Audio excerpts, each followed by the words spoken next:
3, 2, 1. Welcome back, ladies and gentlemen. We finally made it. We're running a little bit late tonight, but we finally sat down. We got off work. We pounded a bowl of chili. Pause. And hopefully that doesn't come back to haunt us at some point. And we'll see if it will this be the first ever poop break episode of the Rem and Sam pod. I don't know. We'll just have to. I don't know if we're going to be clenching in the fourth quarter of these games because of the score, because of the supper we just had. But we'll figure out what happens with the competitiveness here. I mean, we've got a lot of star players in action tonight. Embiid is about to go and make his season debut against the Knicks in the NBA in-season tournament as well, too. I guess he's just saving himself for the important games. Embiid, he says he's taking the season seriously. He wants to be around when the games that matter most. So he's going to wait till the in-season tournament starts to make his debut. And now he's the freshest player in the league. And Embiid, this is not what we meant by win a title, Embiid. Don't go for the in-season tournament. Man, he saw the Lakers hang the banner at the end of, what was it, even the end? When did they hang the banner? Did it go up right away? Embarrassing. But they will kick off their in-season tournament. What is the cup even named after? I don't even remember. We got all these legends now. You know, the Michael Jordan MVP trophy. Hakeem's got the Defensive Player of the Year. I forget who's got the Rookie of the Year. Is that the Wilt Chamberlain Rookie of the Year? Maybe? But, yeah, the in-season tournament, I think it might just be sponsored. I mean, it might just be like the Embiid'S Cup or whatever. Oh, man. The city lit up crazy tonight. Wells Fargo Arena in blue. And speaking of blue buds, of course, Embiid from Kansas. We've got Cooper Flagg, not necessarily making his debut.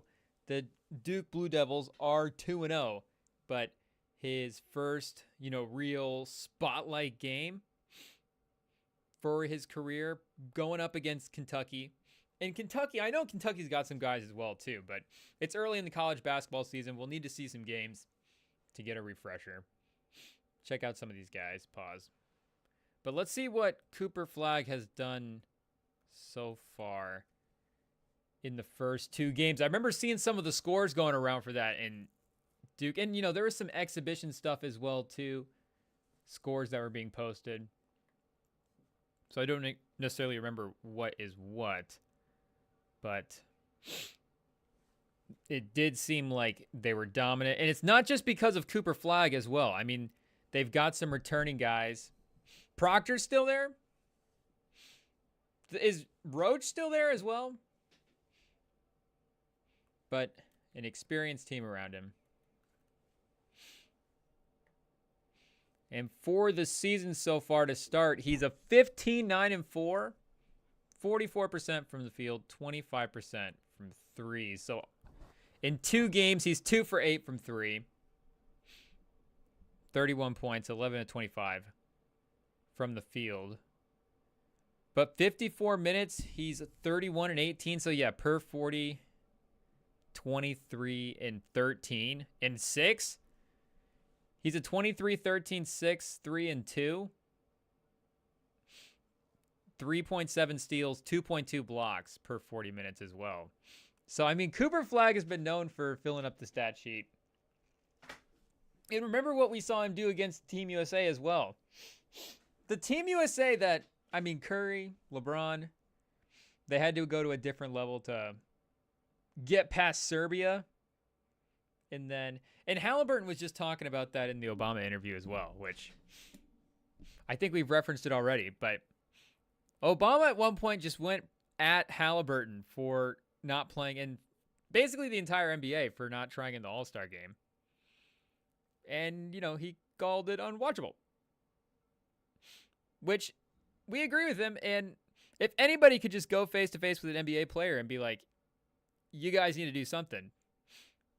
We got to get the Prez to do it.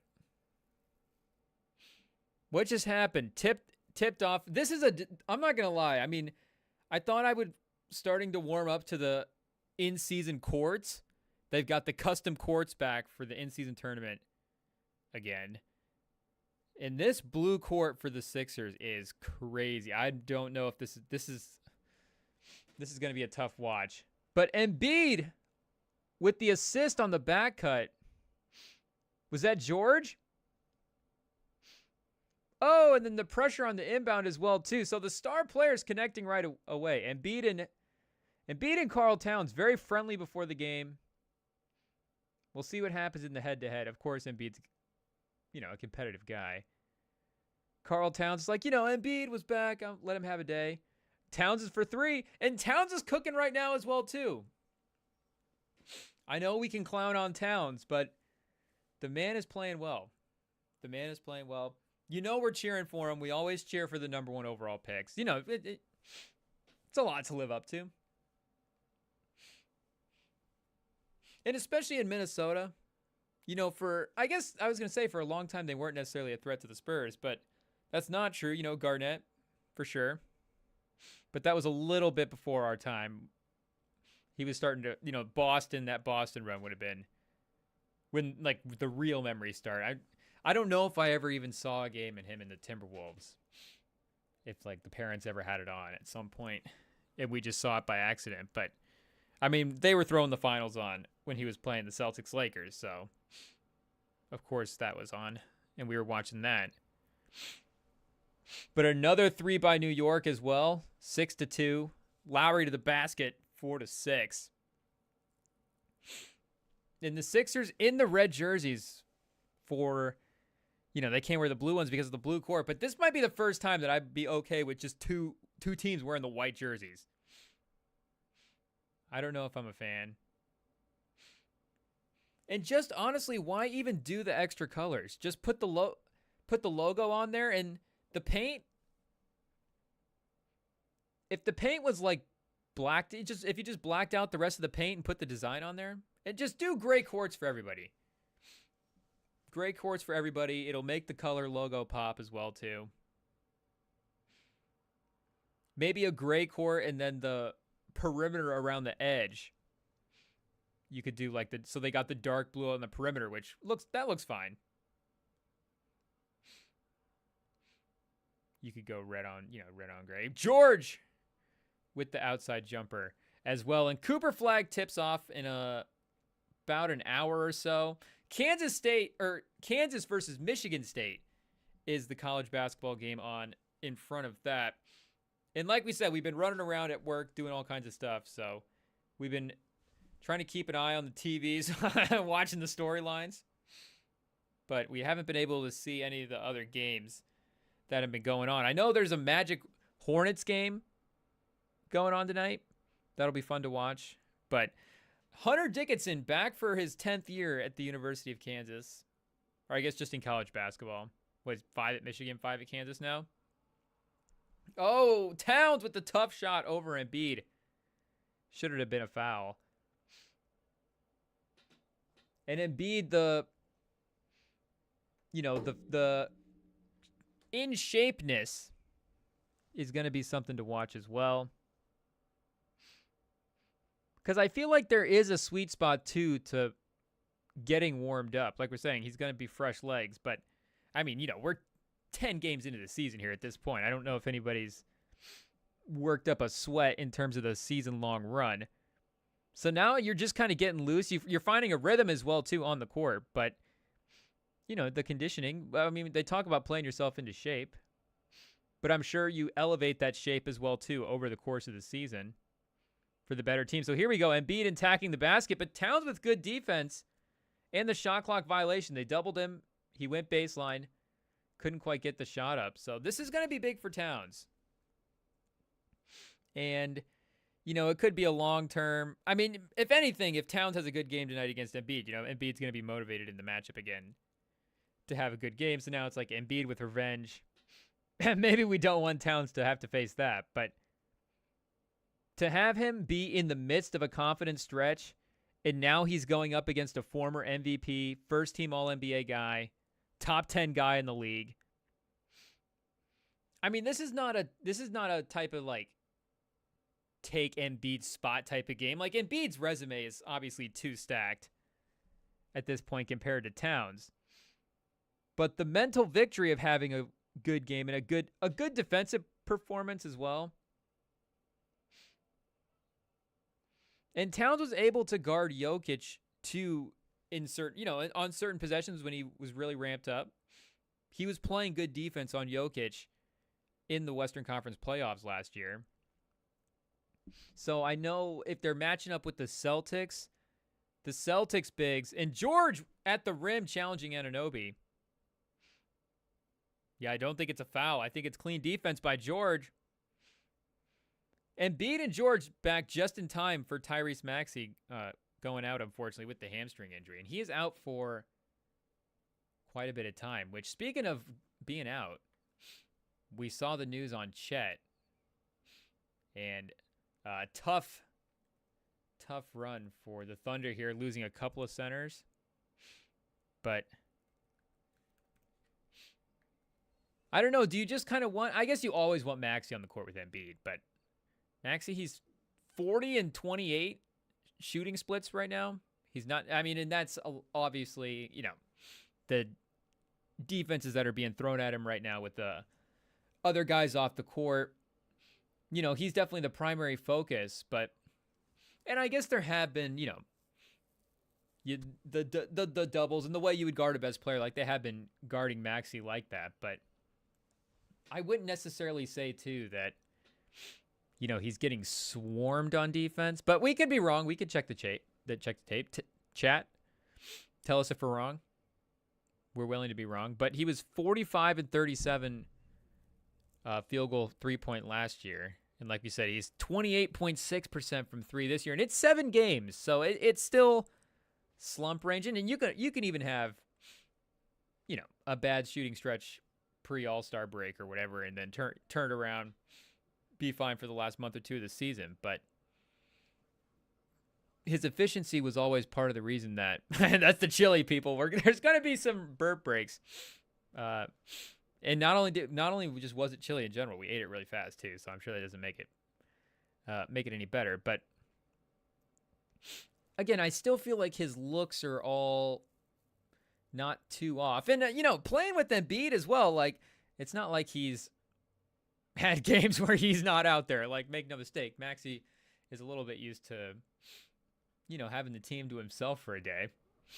But right now, expected to miss a couple of weeks. A vague player update that we're looking at here for Maxey. But like we were saying with the center matchups for Towns, if he has a big, kind of mental victory here tonight with a good performance against Embiid, it's a little different playing Boston because Porzingis is not really the same type of big that Embiid and... Well, they do both have the perimeter game. I guess Porzingis maybe is not as physical when it comes to backing guys' paws down as the way like Jokic and Embiid can. But I still feel like his general shot making, like when he's hot, obviously he can be like those guys. He can put up box scores anyways, similar to those guys. You get what we're saying. But I feel like there's also... He's a little bit quicker than Embiid and Jokic. So I see, I don't know if I necessarily see him beating Towns off the dribble, but maybe there's like a spin move in there. It's just the quickness factor maybe that Porzingis would bring in. And another injury as well too. Maybe he's lost a step. So maybe that would be beneficial to Towns. Towns now, he can stay in front of Embiid and he can stay in front of Porzingis because Porzingis is going to be off the hamstring injury. And Horford's going to be off of, 42 plus years of life. I don't know. Horford, is he in his... I don't think he's that old. But that's always the worst when you round up like a couple years. When it's off, but not too far off. But we need to see Towns continue to be hot and then, shout out to Towns, but be hot against the other star players in the league as well, too. Let's get a refresh here on who they've just played. Because I remember he started that run with the Hawks. So, respect to Capella. Respect to Bruno Fernando. Okongwu, but not necessarily, I don't think we'd call it like an elite center room. Or it was Miami. Yeah, it was Miami against Bam when he had the 44-point performance. And then a 21 and a 17. And then Atlanta, he had 34. Milwaukee, he had 32. And Indiana, he had 30. So, you think Milwaukee and you think Giannis. But, if you're getting Brook Lopez switched out onto you. And you're not even getting Brook Lopez switched out onto you. It's just Brook Lopez switched onto you. But he's not out. Make no mistake. He'll be either in the paint or still running up the court. And just nowhere to be seen. And just in general, I mean, the Milwaukee defense is obviously not putting up impressive numbers to start the season. So I don't think it would be surprising to have a good game from Towns there. Drummond as well.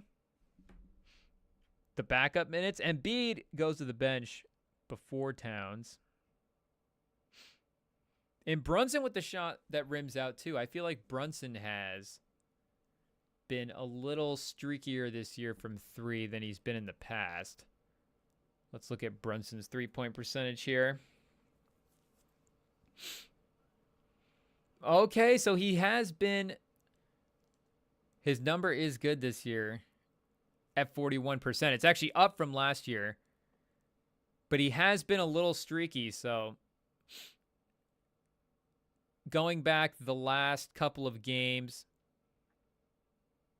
The last 5 games, so the 5th game ago against Detroit, he was 6 for 8, and then 2 for 4, 4 for 11, 0 for 5, and then 1 for 2 in the last game. So, Cook in Detroit, him and Towns, I guess, cook Detroit, of course.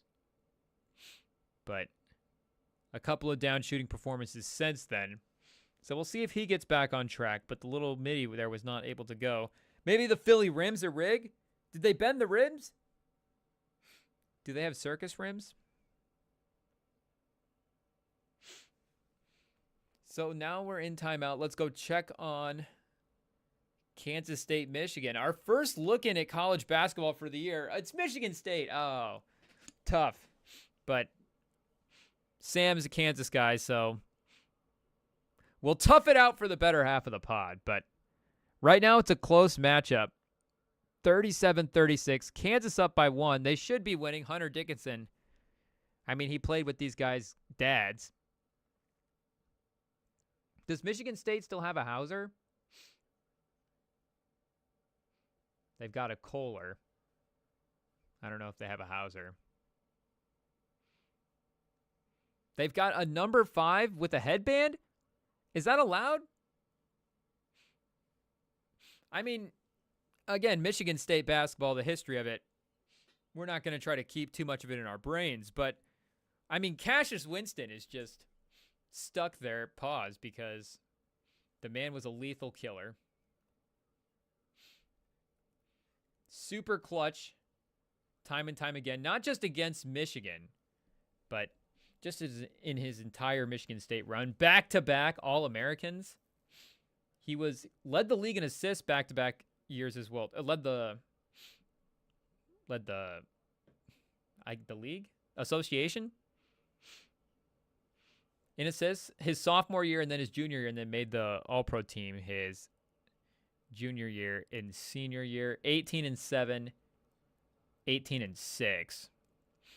So just a straight killer. Big Ten Player of the Year, Big Ten Tournament MVP. Of course, 2-time All Big Ten, All Region in the NCAA in the year that they made their Final Four run. And I'm trying to remember, I think he had a pretty big performance against Michigan in the Big Ten tournament one year. He had one where he was 3 for 10. We like that. But,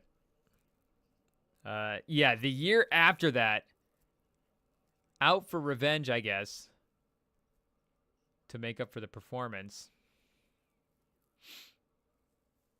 Oh, come on. Cassius Winston's going to kill the team, and now 5 years later, he's going to freeze up the computer. Michigan State just can't stop hurting the Michigan Wolverines. It's unbelievable, but we know he was at least 5 for 13 from 3, or 5 for 13 from the field, 4 and 9 for 3.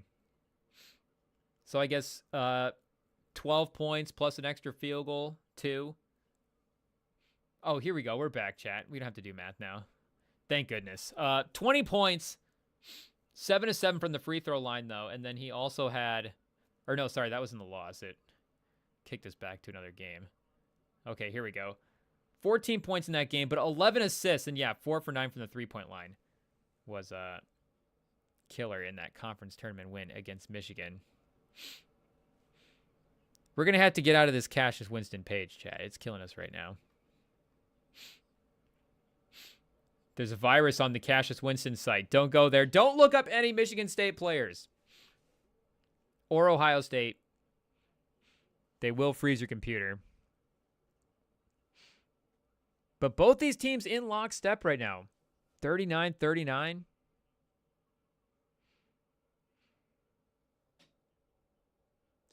Kansas had somebody, I don't know if this guy's 5'7" or he's just hunched over, but you love to see it in college basketball. Was this like a Kentucky transfer? Is this a new guy? Because Kentucky had a shorter guard the last couple of years. I forget what his name was, but shout out to the short kings out there.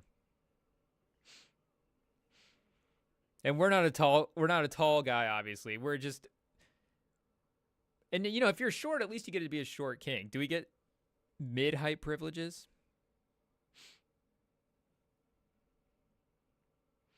Dickinson's still in the game. He won't leave the team. He won't leave the court. The man will just not quit the Kansas Jayhawks. You love to see it. The defense right there on the rotation. I mean, he knows where to go. He's locked in. The verticality. He can't do everything, though. The ball movement. They find the open guy under the basket. But, yeah, I don't know how Cassius Winston's jersey is not already retired. I mean, 5 years? And I mean, if Cassius Winston, he's out of the league. But I feel like even if he was in the league, like, when did Davidson retire Steph's number? I feel like they retired his Steph's number like while he was playing. Like, sorry, Steph, you have to wear 31. You've already used up your old number. But how do you let the guy wear the same number and steal the look? Now, he's wearing the headband high up the forehead right now. So, I mean, we can't judge. We're doomed to the bad genes as well from the hair side. But maybe the headband is not an homage to Cassius Winston. Maybe it's an homage to the LeBron hairline years.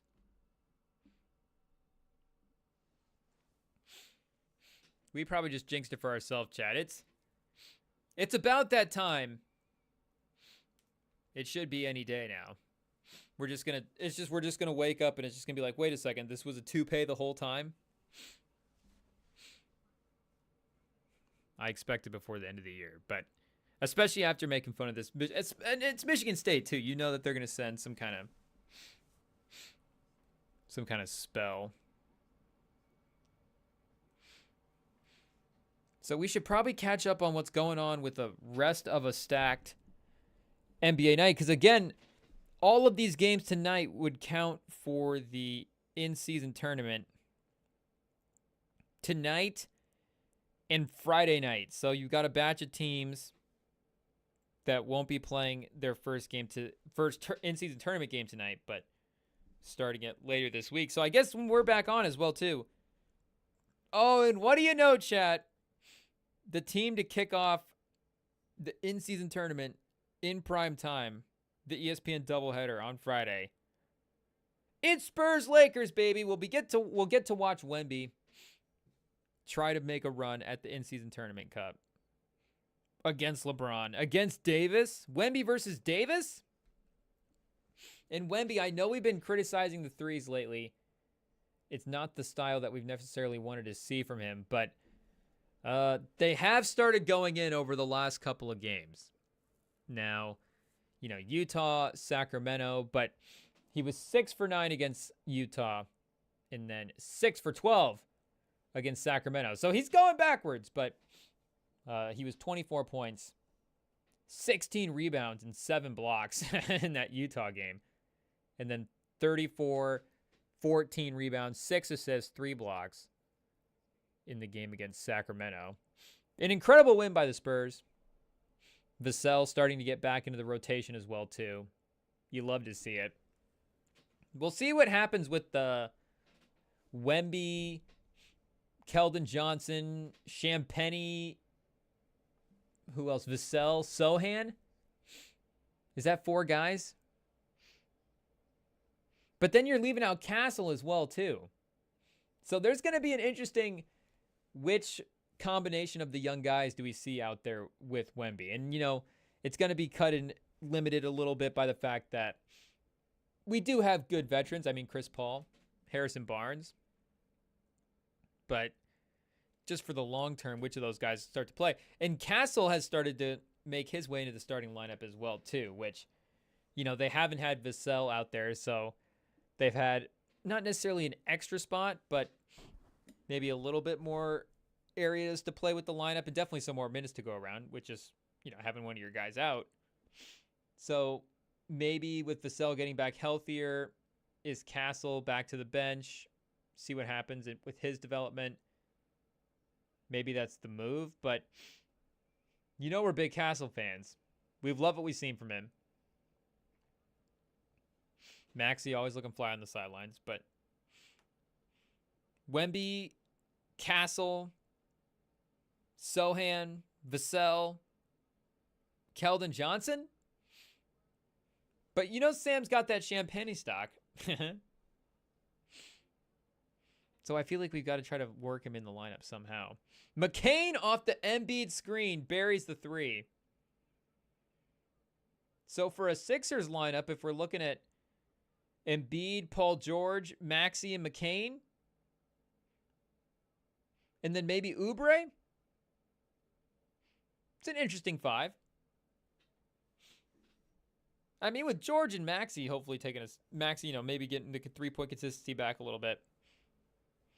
And then just having George in that lineup. It's hopefully a better team from last year. I know the Paul George and Tobias Harris stats have been getting combined or compared right now. And make no mistake, Tobias Harris, he's playing better and he's on a better contract. Tobias Harris, the contract? Not terrible. Is Tobias Harris now a good value? What happened?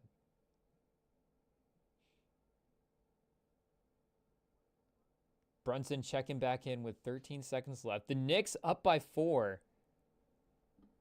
It's 27-23. Oh, we're getting the offensive push here. Okay, we've got Brunson, McBride, Towns. In the East group that these teams are in, it's Magic, Knicks, Sixers, Hornets, and Nets. This group is stacked, chat. That is a tough group. Magic, Knicks, Sixers, and Hornets. And the Magic and Hornets facing off tonight as the other matchup group play. Which we'll go check the score here as this buzzer beater drops. Ooh, Miles McBride. Just a little bit short. But the score to that game...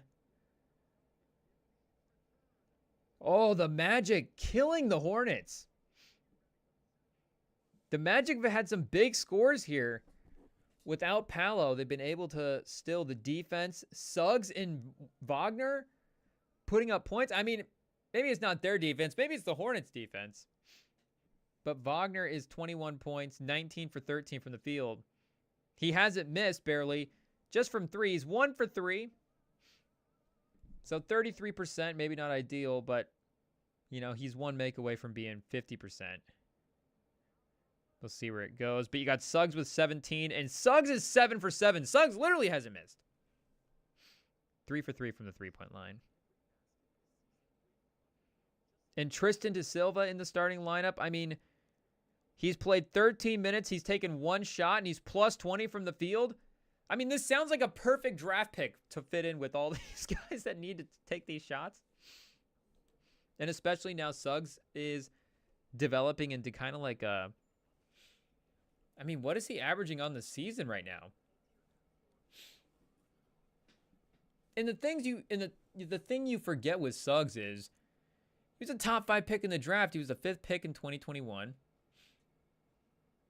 And I know sky's the limit for any player if they keep working hard. But just the general upside that you would project from a top 5 guy. And I know there are top 5 guys where you're like, maybe he brings a couple of qualities where you're willing to risk maybe not some development in other qualities, but the high qualities that he does have, that's going to be the value to the team that you need. But it was still like, Suggs could be a guy. And I know with the way the Magic have started to build out here with Paolo and Franz,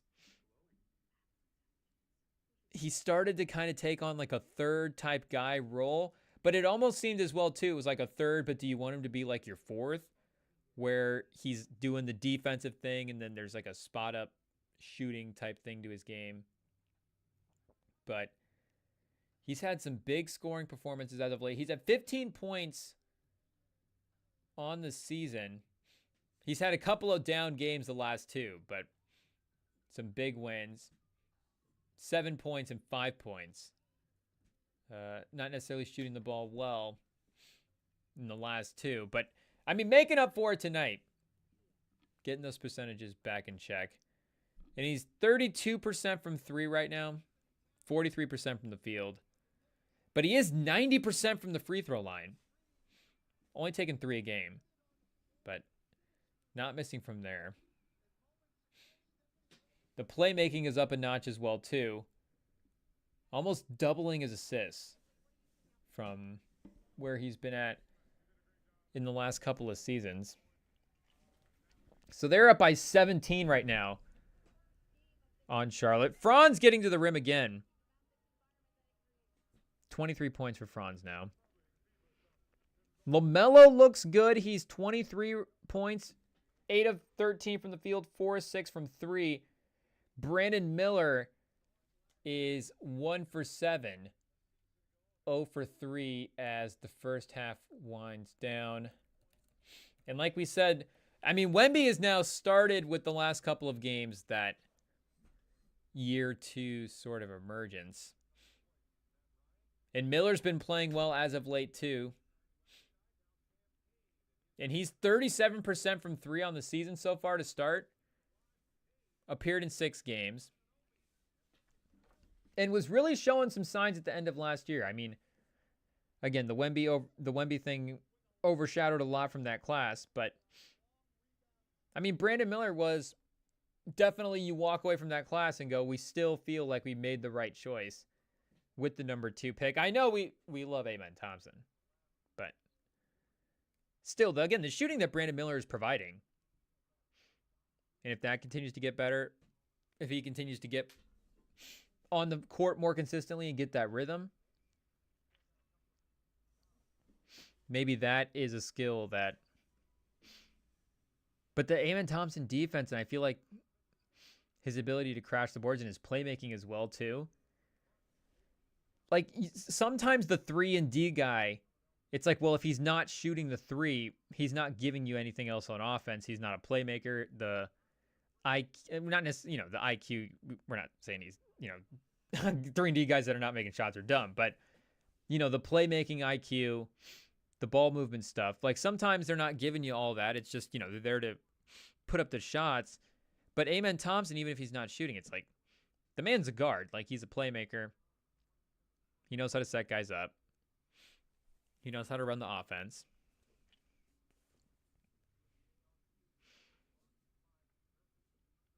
McCain at the free throw line. I feel like we might see McCain close the game. It'd be an interesting early season, but like a fake sort of moment. The court color has changed. There's a trophy on the court. There's a little bit of cash on the line. See what you got in the young blood. Throw him out there. And no Maxey as well, too. I mean, it's the perfect time. Embiid switched on the perimeter. Was that campaign? Not scared of Embiid. I don't think he's scared of anybody. Campaign, top 10 fearless guy in the league. Is that another advanced stat that we need to come up with? The fearlessness over talent? What was the other stat we were trying to come up with, chat? We should have we should have written that down. Did we write that down? Do we need to check the notes, chat? Let's see. We wrote down something about the Rizzler.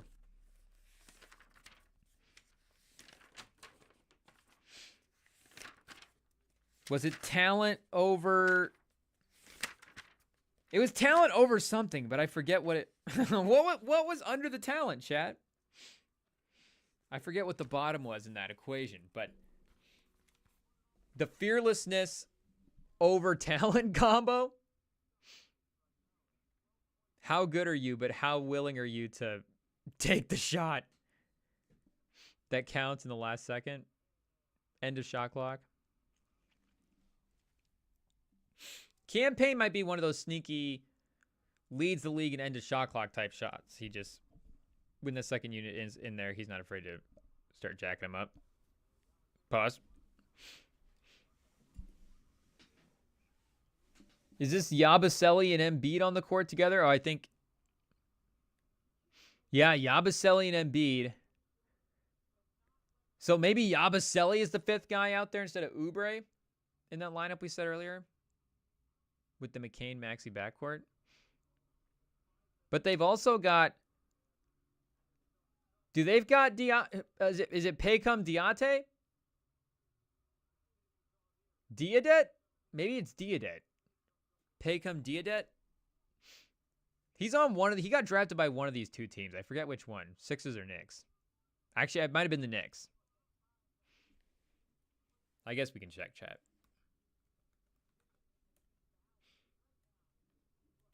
Paycom. How many Paycoms have... Paycom? Should we give the man some respect? Paycom Diate?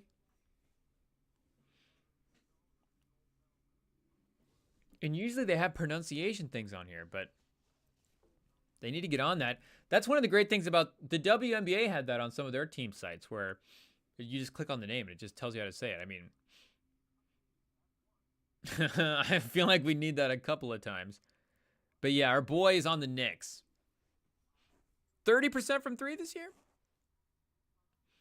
Getting up some shots in the couple of games he's played. Oh, is the screen okay, chat? We just looked at the thing and realized how distorted this got. What just happened to our display, chat? Oh, geez. Let's see if we can fix it. Oh.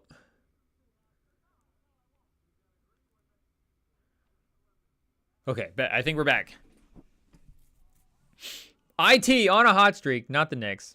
Oh, there we go. The Towns with the basket. Cut it to 5. And Cooper Flagg, only moments away, people. But some of the other news that we saw today as well, making the rounds. In terms of NFL, do we have to say RIP to Shane Waldron, the Bears offensive coordinator? His run with the team is over after only 9 games. Or only, 9 games, however you want to look at it. And, I don't know if it's just his Bears tenure either. I mean, Shane Waldron, he'll be around. There'll be jobs for him. But I didn't know if we necessarily, where he would have been on the list of guys that we had wanted to been the offensive coordinator for Caleb Williams when he got the job. And he got the job before they drafted Caleb Williams as well, too, which was, a weird thing about the pick or the hiring itself was pre-draft when you had to compare Shane Waldron's system to the skill sets of the quarterbacks. I remember a lot of people saying that, and there was some Drake May versus Caleb Williams stuff at the time, so maybe it was just people making their pro Drake May point, but I remember people saying that Drake May would be a better fit in Shane Waldron's system than Caleb Williams. And who knows, people, maybe Drake May would have just been the straight up better pick than Caleb Williams. We've still got the stock. We would still say, don't panic for Bears fans. But I remember we also did see a headline on the TV when we were walking around at work at one point that said, will the Bears stick with Caleb Williams as their starting quarterback? Which was like really crazy. I don't even know, is Tyson Bagent still the Bears' backup? Like, that's not even a Flacco situation. Bagent is Bagent's just a bad backup. Like, I mean, the man's had some moments for sure. Shout out moments in the NFL that, obviously we'll never have. And would we trade with Tyson Bagent just to experience throwing a pick in an NFL game? It would be pretty fun, but I think will we take our chances? I don't know, but it's not like you put in the veteran quarterback, older guy that you go, okay, if we think we're a playoff team, then maybe we have a baseline off. Like Andy, it's not even like an Andy Dalton situation, who I feel like was a backup on the Bears at one point. And maybe they'd love to have him back as a backup. But especially 10 games into Caleb Williams' career, like, give the man a break. I mean, I know Richardson only got 10 games, but like Sam has made the point time and time again, the fact that he got 10 games and we're this far along into the Anthony Richardson experience, the injuries keeping him out is part of, and the play style that led to those injuries is part of the reason that the coaches made the decision to go the way that they did. But still, I mean, it's like, you can't give up on Caleb Williams. I mean, you can't even give up on him after one season. I think Caleb Williams is, a 2 or 3 season type guy. And it's weird what the leash is or should be on quarterback prospects like this. Because, on the other flip side of the Anthony Richardson case, where you're looking and going, okay, he's clearly not, maybe there's some things with the coaching staff and things that they're trying to tell him that are just not quite clicking. But on the flip side of that, he is also the youngest quarterback prospect of, I guess I don't know of all time, but the youngest starting quarterback in the league and the rawest in terms of quarterback development in the league as well too. So it's almost like just that formula for like the rawest guy. It's like, well, he's going to take the most time to develop in theory if he's just starting from a place, farther back. So he might actually need more games just for the math of the development. But the leash on Richardson would be shorter, even though, again, you understand that he would need more development. But, I would agree with this. But on the flip side, for the Caleb Williams thing, the leash on him would be longer, even though you would expect him to be more pro ready coming in and saying, this guy is the number 1 overall pick. This guy at one point was getting a generational label. And yeah, this guy definitely has some things to clean up. And we're not saying, just because people were super hyping this guy up that he's going to step in and win the MVP of the league in year 1 or whatever. Like, we get reasonable expectations. But from a processing standpoint, from a week to week, is he figuring some stuff out standpoint? Is he trying to get better in these little different aspects of the game? Like, that's the kind of stuff you want to see from your rookie quarterback. And again, you would expect with a more pro-ready type guy. But I would still agree that you would want to give him more time just on the fact that it's like, will it click? Like, at some point, is it just going to remember that he's a generational guy, it's all going to fall in place, and he's just going to be fixed? I mean, like, Sam Darnold is still bouncing around the league, still getting a chance, and playing well this year, like, has earned himself a little bit of a, and I guess, does anybody earn themselves a bad game when it's this close of a league? But, he played well to start the season. The Vikings got way farther up than we thought that they would. I mean, there's still like 8-2, 7-3 right now. So still one of the way better records in the NFC. But, unfortunately for them, the Lions are in their division. They're going to be, the powerhouse team of the regular season. But still, the Vikings are still overachieving. Just because Sam Darnold has a couple of bad games doesn't mean they're not going to continue to overachieve this season. But again, Sam Darnold has still been very inconsistent now for a handful of games. We'll see if he swings back the other way. Maybe there's still multiple swings to happen in the Sam Darnold season, and you look at it and go, okay, he's still like kind of a maybe he's an average quarterback. And I still think that's better than, being a backup guy. If it's like Sam Darnold could be a top 20 quarterback in the league. Top 18? Because the top 16, again, there's like a couple guys in there where it's, is there a couple of rookies getting, or younger guys maybe getting that boost of just the would you rather, the who would you rather have type situation. But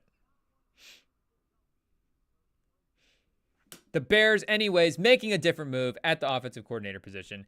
And I guess I don't know, like we said, we haven't dug deep into what's going on. So let's check out the story here, folks. Let's see who's taking over the offense. Is Eberflus calling plays?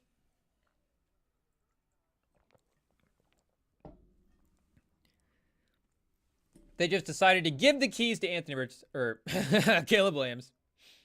Is that the trade? Should we ask Billy Buckets if he would trade Caleb Williams for Anthony Richardson? I feel like Billy Buckets, he might say yes. And make no mistake, Chad, I think I would do.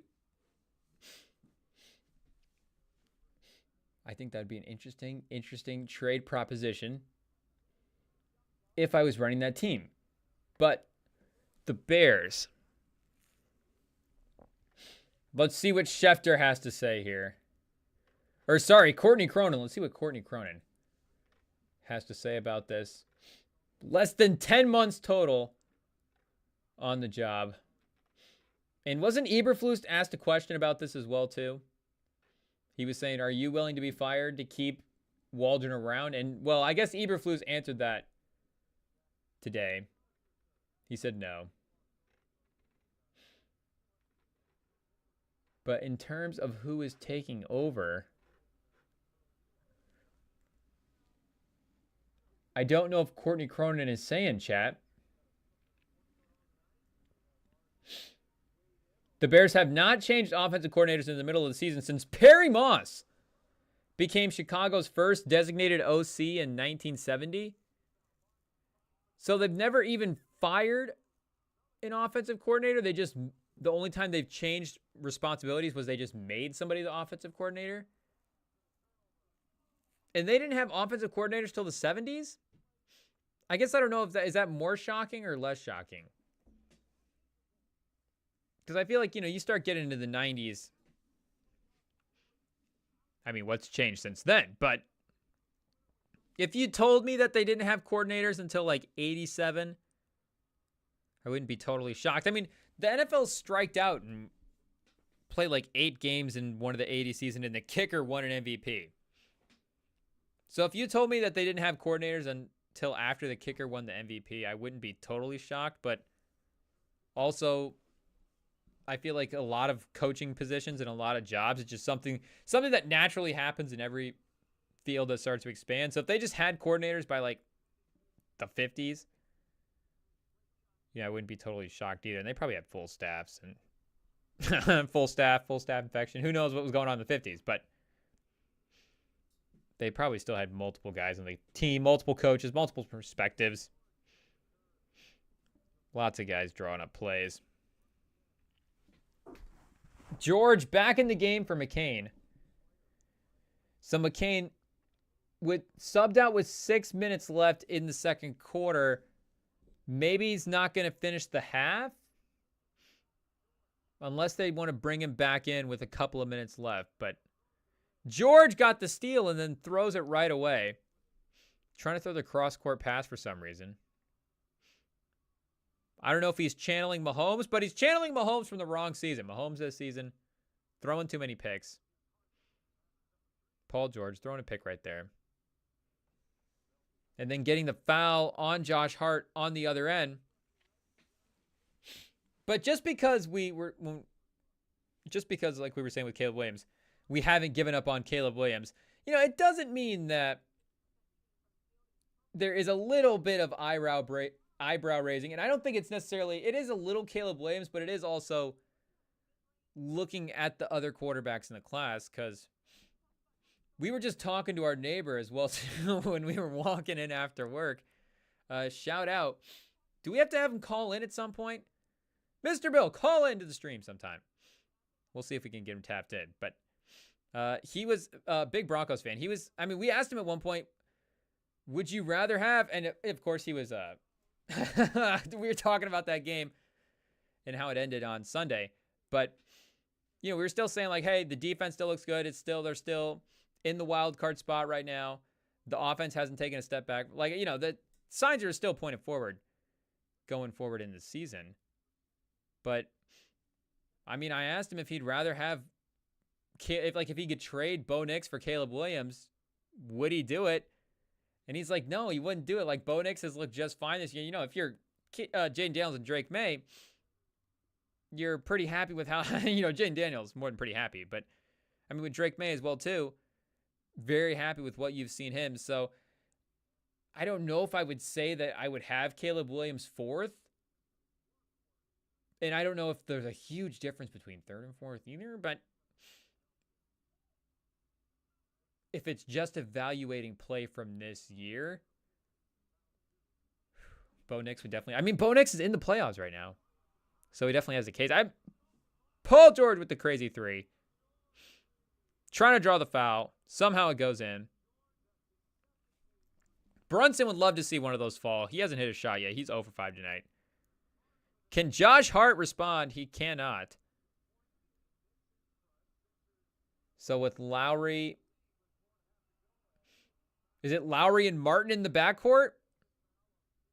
So I guess, you know, you do invest a little bit in Caleb Martin, and you do have a little bit more size with him on the court versus McCain as well, too. Martin, when he can get going, he can shoot the ball a little bit. He can hit some shots.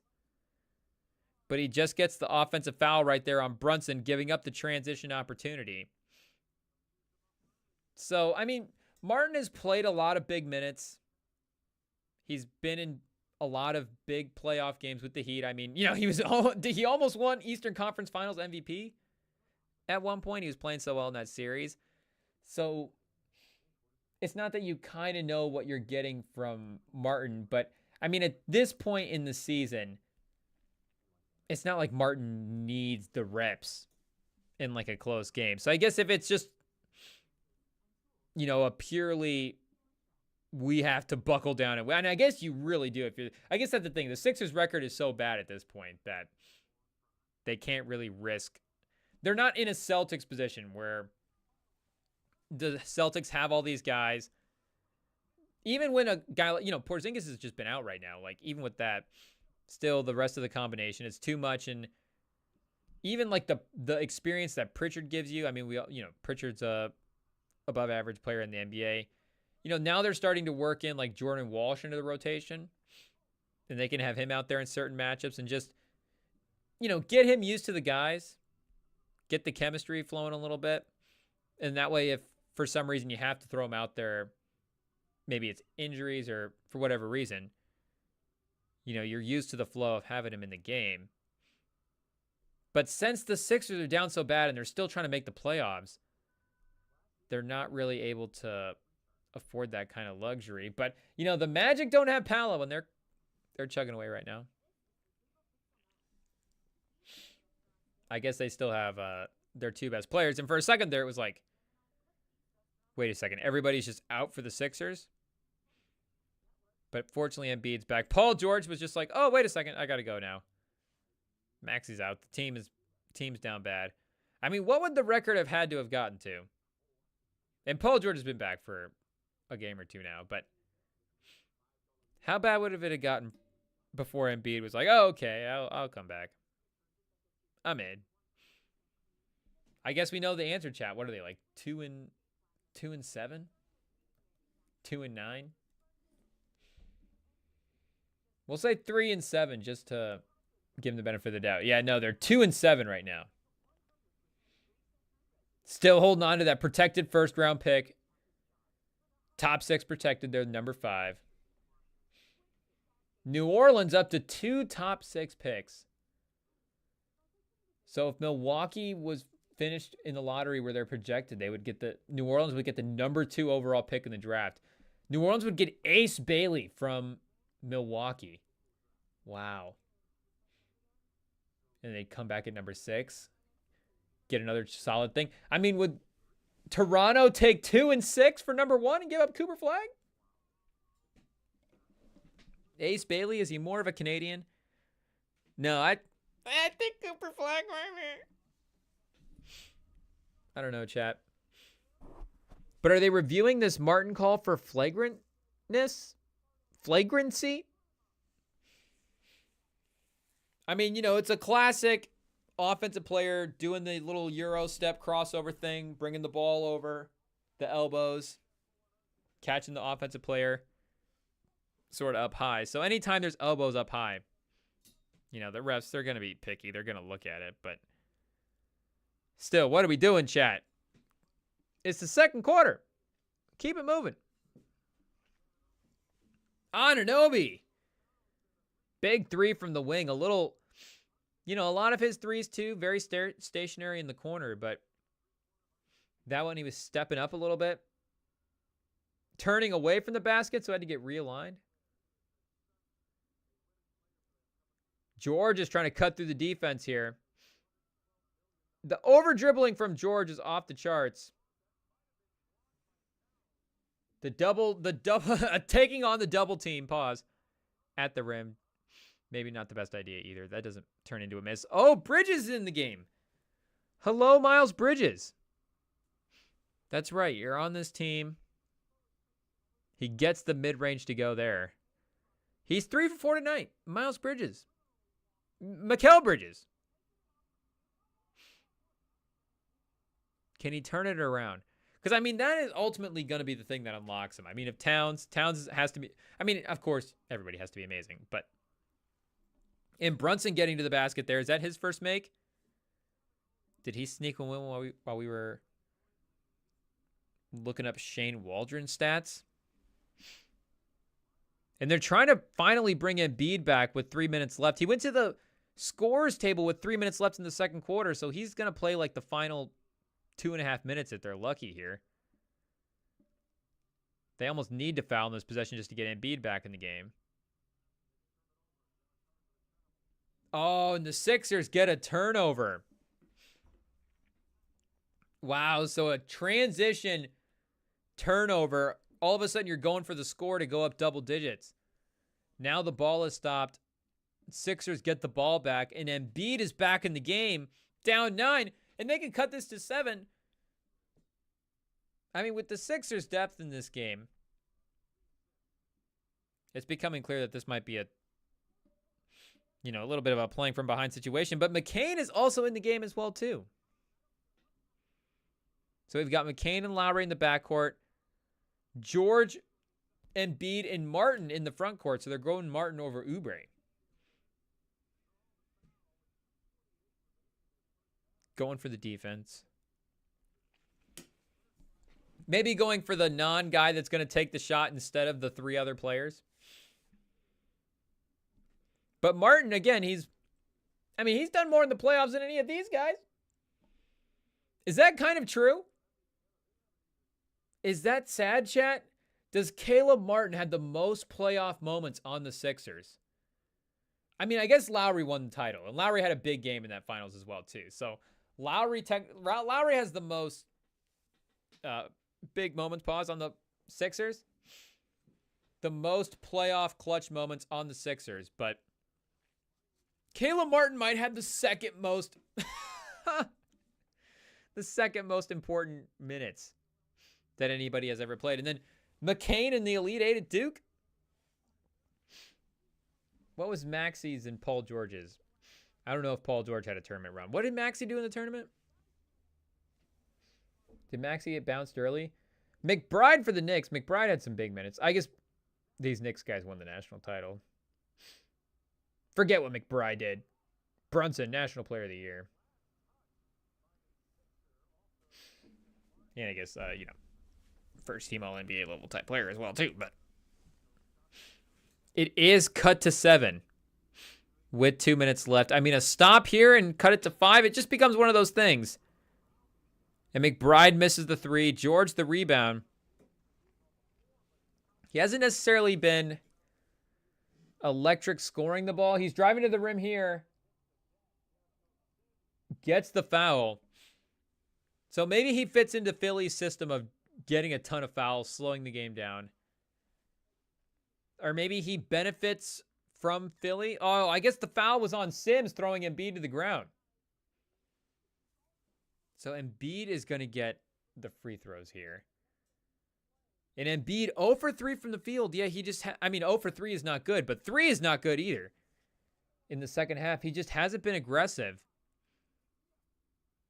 And I mean, you don't just, we're not just going to sit here live on a YouTube stream and just say that Embiid's not conditioned. Shout out to Rico Hines, assistant coach for the Sixers, sitting next to Maxey on the bench. And he did go to the rim like we were saying earlier. He was down by the basket there, but I feel like his shots just haven't been, Embiid type shots. He's clearly out there to move. He's like, let's move around a little bit. Work up a sweat. I don't need to do too much. I mean, he just lets Lowry grab the rebound there. Lowry was boxing out the big, and then Embiid was just standing behind him. And George for 3 on the other end off the Embiid screen. So, Embiid, of course, screening his size. He's opened up. That alone has opened up a couple of three-pointers. It helped the Sixers offense, but you need him to shoot. We need the Embiid. Oh, Hart with the step back. It's a tough midi, chat. The Knicks needed that one. They go back up with 5. We're 60 seconds left at halftime. In less than 60 minutes, less than 30 minutes to the start of Cooper Flagg's performance. And the rest of the stacked Duke team, are they? I guess Kansas is number 1, and I think Duke is number 3. But let's be honest, chat. Cooper Flagg, does he have Hunter Dickinson wiped down?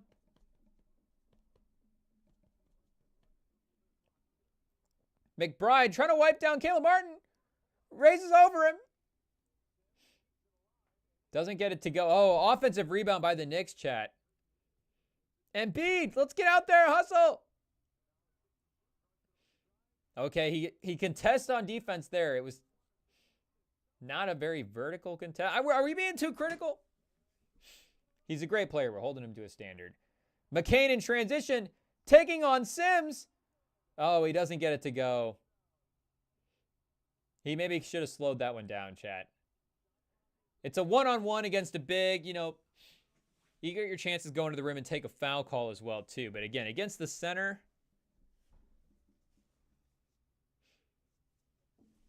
And it's not like there was 8 seconds left in the half. That was like 20-ish seconds. Oh, and that did it, Nurse. He takes McCain out for the last 2.5. McCain, those were his big minutes, and he just blew his opportunity with that layup. Nurse doesn't trust him anymore.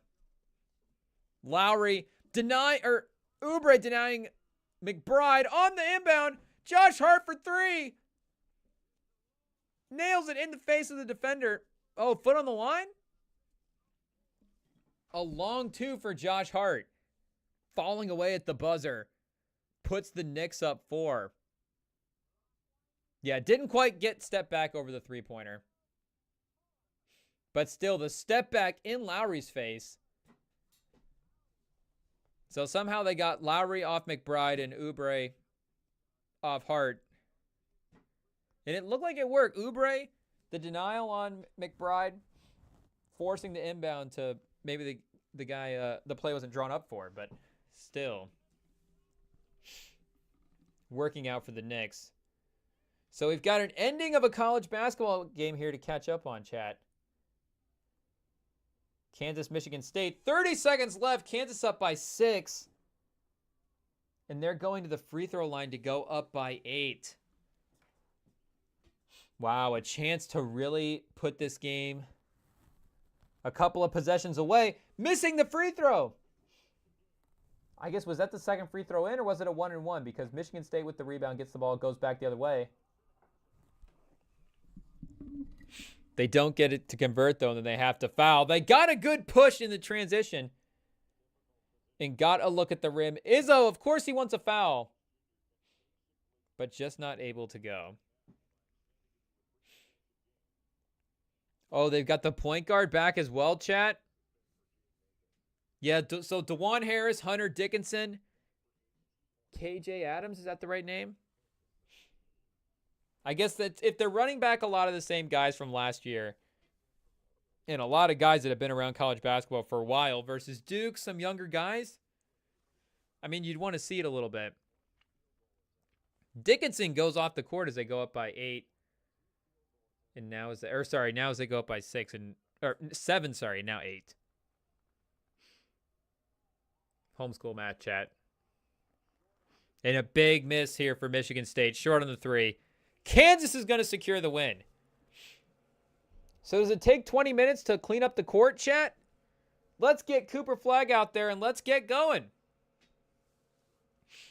So we have a battle of old school college basketball coaches to start, in a battle of new school college basketball coaches to wrap up the evening. So I don't know if that says something about the state of the game, chat, the talent versus the coaches, but I mean, it did feel there for a while that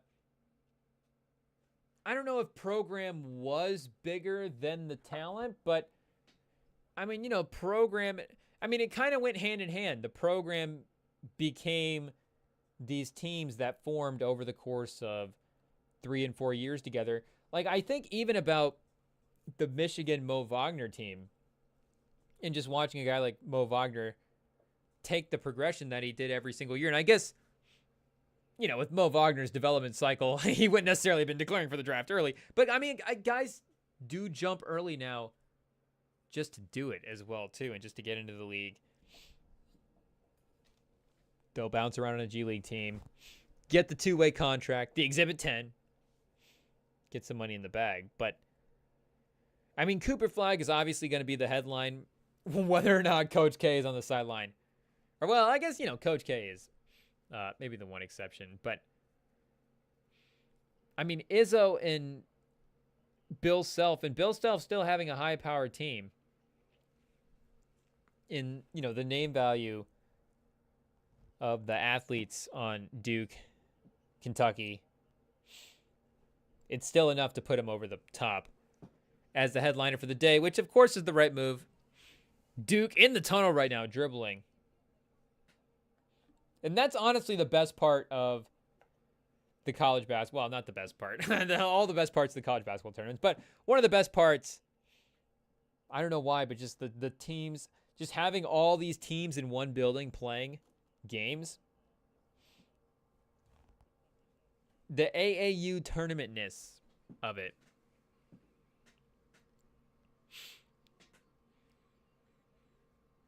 And for a while, college basketball was more similar to AAU.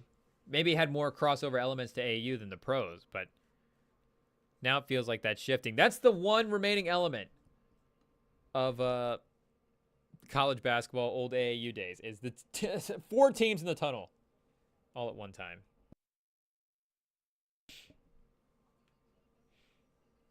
Uh-oh, chat. The chili, is it causing problems? Can you smell it through the mic, chat? It's not good, but we'll see how long it takes him to reset here. I guess Duke's got to warm up. Can we just put the camera on Cooper Flagg? Get it off this old head Bill Self. We don't care about the coaches. But Mark Pope as well, too, in a big game for Kentucky because, at least Shire, at least he's gotten the recruits. So I guess I don't know what the struggle would have to be this season for them to be considered a disappointment. I guess, an early tournament loss obviously would be a disappointment, but I guess I was thinking do they fall off completely and become like a 7 seed at some point? But, do we just get the random college football playoff reveal in the middle? Oh, look at this live chat. Wow, we're going to get a college football rankings reveal update. Moments away. The committee in the room. Grapevine, Texas. The committee obviously not scared of the border crisis. They will be in Texas, casting votes for the college football playoff. anybody anywhere else. Indiana, they're showing the score to the Michigan game. Is it gone, chat? Okay, I think it's gone. I guess we're halftime over in the NBA game, so let's see what else we've got going on around the association while we wait for these playoff rankings to reveal. Actually, let's take a quick break real quick, and then we will be back to react to the reveal of the playoff rankings and get caught up on what is looking like an exciting night of NBA Cup action. The in-season tournament, people, it's heating up early in day one. Don't go anywhere.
Okay, we're back, chat. We lost the stream, so let's see if we've missed the start of the reveal here. Do they work their way backwards?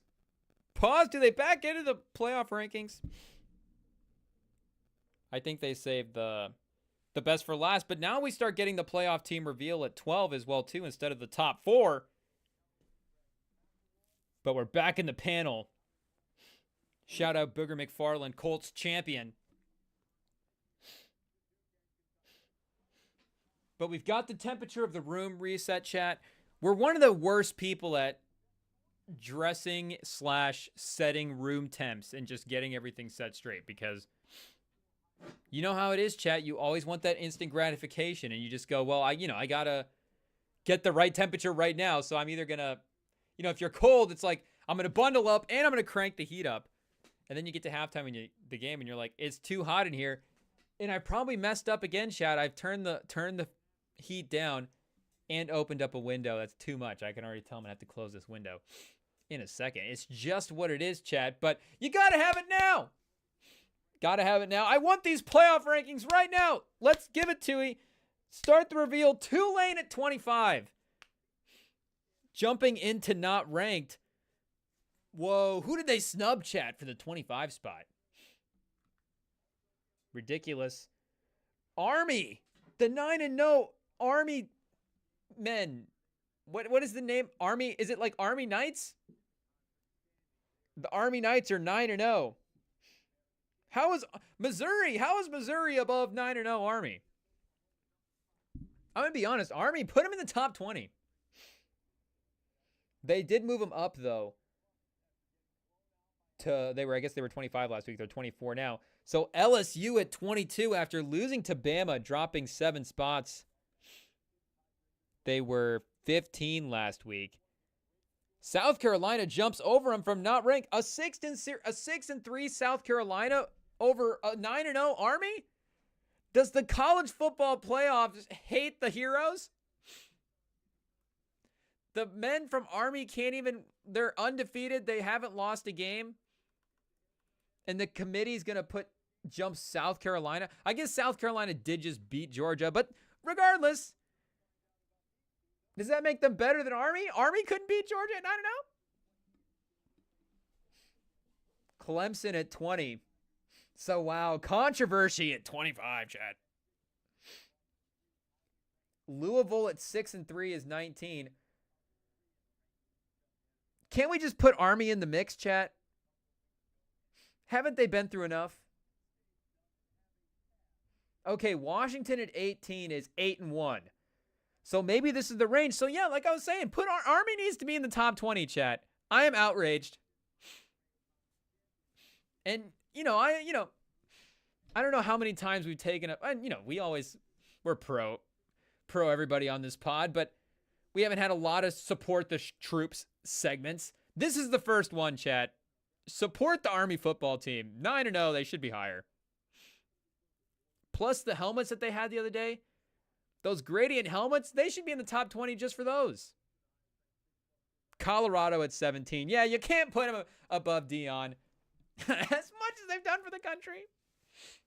Dion and Shador with the rollies? Come on. We all know who we're paying attention to, chat. Kansas State is 16. A Big 12 run. Is the Big 12 just getting left out of the playoffs? Maybe we're going to see a couple more Big 12 teams here before we get into the top 12. Texas A&M? They should be in the Big 12. They're 15. They're down a spot. So, yeah, now we're at the 7-2 team. So, Washington State at 8-1. Up 3 spots, no respect. Oh, so here we go. We're into the bracket, chat, and they're giving us a first 2 out. And don't forget, chat, as well, too, because we had forgotten this before. We had reminded ourselves the rankings for the last time. But they'll rank them 1 through 12.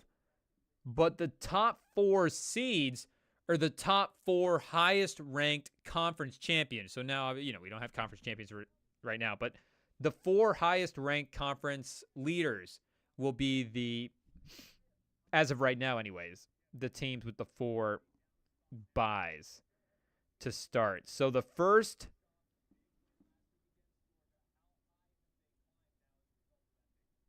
Okay, so I'm trying to figure this out, chat, as we go. Okay, so maybe we need to turn up the volume and listen along, chat. Are they going to is YouTube going to take us down for an ESPN broadcast? We need Reese Davis to explain it. We'll try to talk over it as much as we can to see. Oh, and they're going to pause the rankings. So what is happening right now is Boise State is, or no, maybe I just read that wrong and they just had something on from, or did they have the AP ranking or something? We'll figure it out in a second, chat. But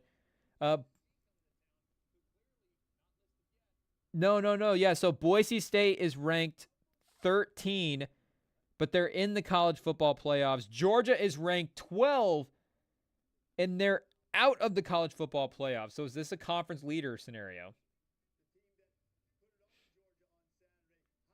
Oh, well, they're moving on from that. Moving on from the ranking. They've only got a couple of minutes until Cooper Flagg takes the court, and they need to get these playoff rankings revealed.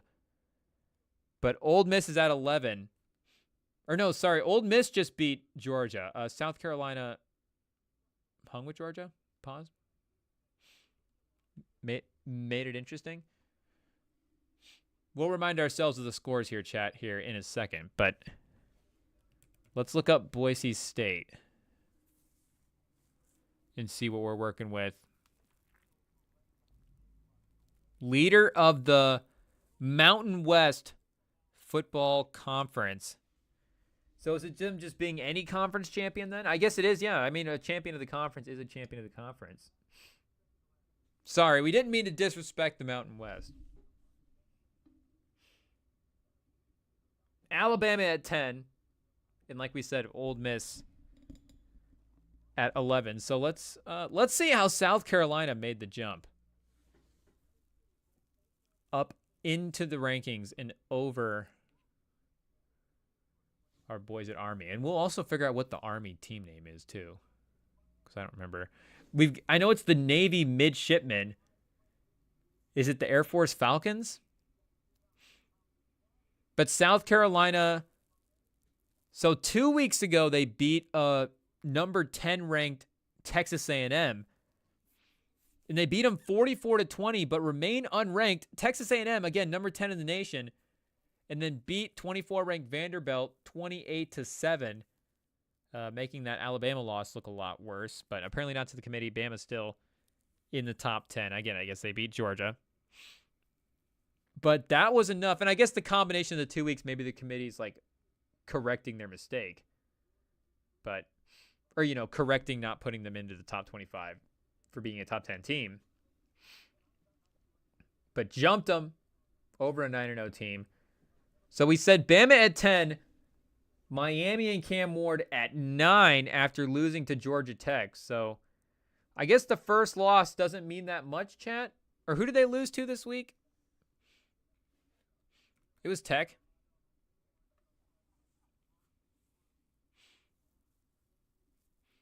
Cam Ward leading the nation in passing yards with nearly 3,500 yards through 10 games and 32 touchdowns.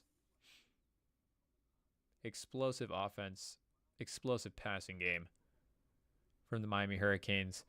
Yeah, lost to Georgia Tech by 5 this past week, so only dropped a couple of spots. What were they just ranked there, chat? 6? They're still in the top 8. Which, again, Georgia Tech unranked and haven't even played a ranked team all year. But they've played, I don't think not a team that's been mentioned today as well, too, that's in the top 25, any of the early teams. So they haven't played a team at the time that was ranked or that is currently ranked. And they're playing Wake Forest and Syracuse. Okay, so yeah, they're at number 9. I guess still in the top 10. Just general respect for the ACC. Notre Dame at 8. Tennessee at 7. BYU at 6. And BYU also at 9-0. So has BYU done anything more impressive than Army? Indiana at 5. I mean, you got to hand it to them for taking down the mighty, mighty Michigan Wolverines this week. An impossible challenge, the defending national champions. Indiana squeaks out a victory. Oh, wait a second. Indiana is already undefeated? And Michigan sucks? But now we get a dramatic top 5 matchup as well, too, for the college football playoffs next week. And it's not the week after, right? It's this upcoming Saturday? Or is it the week after Thanksgiving? Let's get a schedule check here, chat. When does Ohio State play Indiana? Oh, yeah, that might be week 13. It is, chat. But both teams are on bye this week. Oh, no, Ohio State is playing Northwestern at 4 and 5. So, I guess I stand corrected. Both teams are on bye this week. I was not wrong after all. Penn State at number 4. So if Indiana can take care of business on their bye week, they'll be in the top 5 still. And we'll still have a top 5 matchup when those two teams face off. Texas at 3. So we know it's Ohio State in Oregon. 2-1. Shout out to BYU, the Cougs. Making a rise into the top 6. You know, BYU's won a national championship back in the day. They've had a couple of quarterbacks. Okay, they were number 8 in the AP poll in 2020.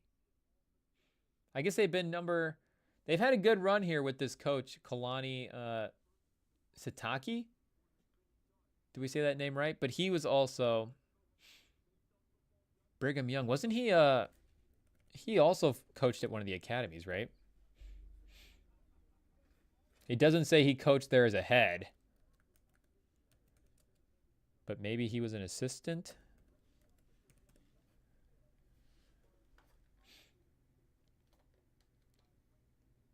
Oregon State as the defensive coordinator. Oh, no, I was wrong. Maybe I'm thinking of somebody else. But, well, I guess I obviously am thinking of somebody else. But Oregon State defensive coordinator in 2015 after a run at Utah for several years, but also played at BYU as well, too. Under Lavelle Edwards. The other iconic BYU coach, making a name for himself as well too, learning from his mentor, former coach, taking this team to the top. So shout out to getting this team into the top 6. Winners of the New Mexico Bowl in the past, the famous Idaho Potato Bowl, the Poinsettia Bowl. So now he's trying to win one of the real bowls. Get in the mix. And turning them around from 5-7 last year. So their quarterback so far, 58% completion percentage, 18 touchdowns and 7 picks. Do we need to get a look at that bracket again, chat? Let's see who they were playing. But I guess as a high-ranked champion, they would have the first round bye as well, too. So they're going to at least be a little bit closer to the championship game in that way, I guess.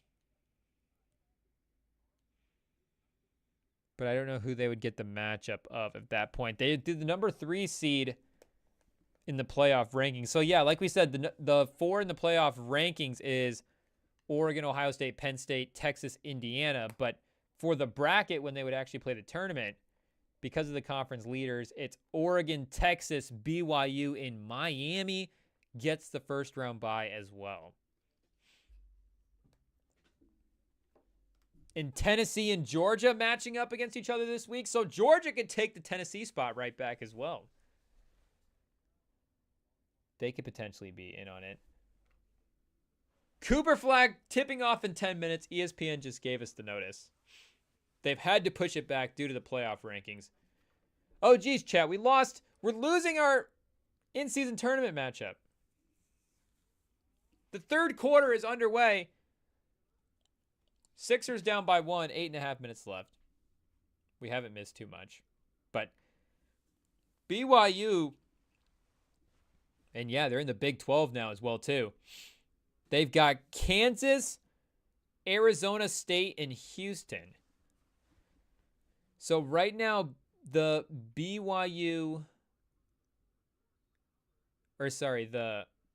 12 rankings is BYU, Colorado, and Arizona State, Iowa State, Kansas State. So Arizona State, Iowa State, Kansas State, West Virginia are all tied at 4-2 in the conference.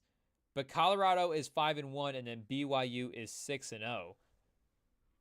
So BYU has a couple of winnable games on the schedule in Colorado. Oh, I guess those bolded numbers were conference leaders because, or that I was saying for Cam Ward leading the nation earlier, because Cam Ward might actually be leading the nation, but Shedeur had a bold on his stats I'm looking at for touchdowns as well, too. And so did Cam Ward. But they've got Utah, Kansas, and Oklahoma State. So feisty teams left for Colorado. There is not really a game that they can drop if they want to make a run here at the Big 12 tournament, because I don't know how high up they could climb in the rankings. They're up to 20 right now. But if they go and finish the season at 10-2 and then, win the Big 12 championship game? Does the Big 12 have a championship game now?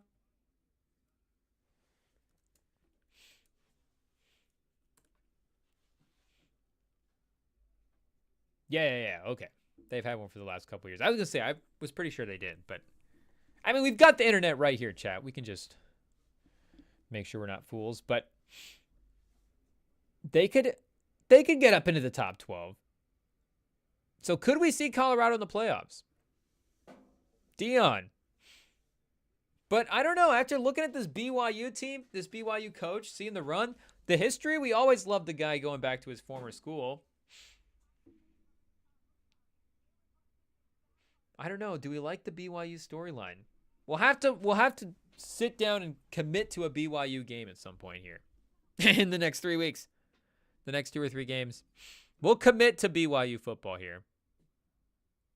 They're in the top 6 now. In Indiana on bye this week, so I guess they're in the top 5 for teams playing this week. Shout out to BYU. Put that on the board. Top 5 ranked team. Take Indiana out. They're on bye. Embiid driving on Towns, but just gives it up after one dribble from the 3-point line. Didn't do much with that. We want to see Embiid get more aggressive here in the second or third quarter, second half. Josh Hart slashing to the rim, and Embiid not able to be there because of Towns' versatility in 3-point shooting. Do they have to put George on Towns? Do they have to bring in Yabusele?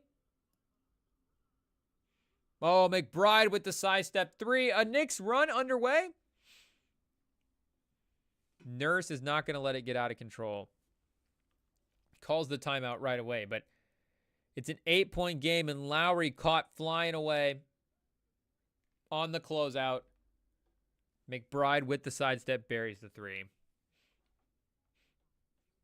And at any moment now, people will get to actually see the one and only, the Duke Blue Devils. The Kentucky Wildcats. But the rest of the night in the NBA is moving along pretty competitively as well, too. The Hawks and the Celtics, they always battle, and they're battling right now. Dyson Daniels with 24. Jalen Johnson with 16. No Trae Young tonight, and the Hawks are down by 3. Was that on purpose? And I'm not even joking, chat. I guess let's check the Trae Young injury status here. Is this like a timeline thing that we're not aware of? Is this one of his vacation days?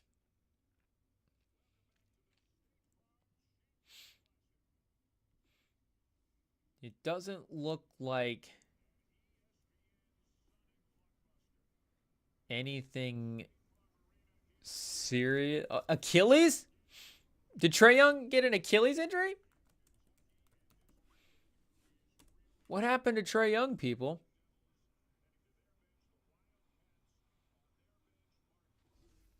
Why make it sound more serious than it is?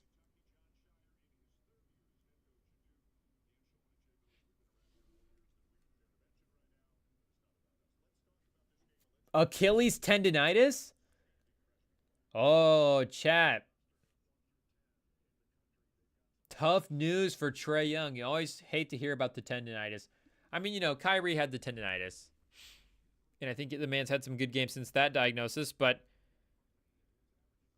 not necessarily an injury you always want to hear about.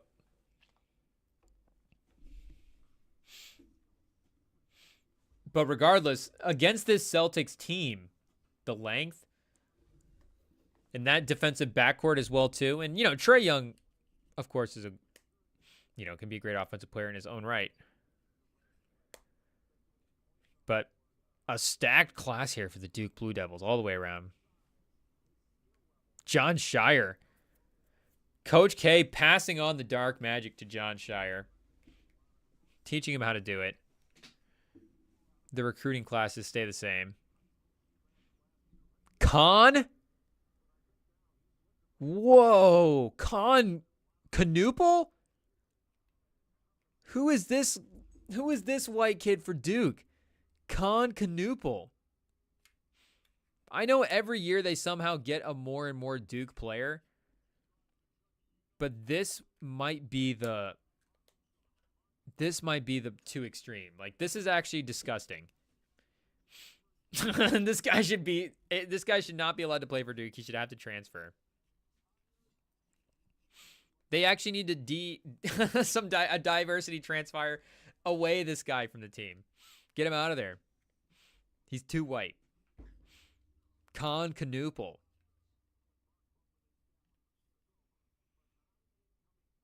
A much more experienced roster for Kentucky, though. It looks like. But anyway, sorry, the Hawks team much more interesting against the Celtics team when it's Dyson Daniels, some defense, a lot longer guys. Pause. But Daniels is carrying right now. Larry Nance was 16 as well, too. That game is battling. Should we do our due diligence as basketball journalists, chat? There's 3 minutes left in the fourth quarter. We were just suffering through watching Hunter Dickinson play at Kansas for Sam's sake. Let's check out Tatum. We know Sam's on an illegal stream somewhere watching this game. Or not. The feds, don't go knocking on Sam's door.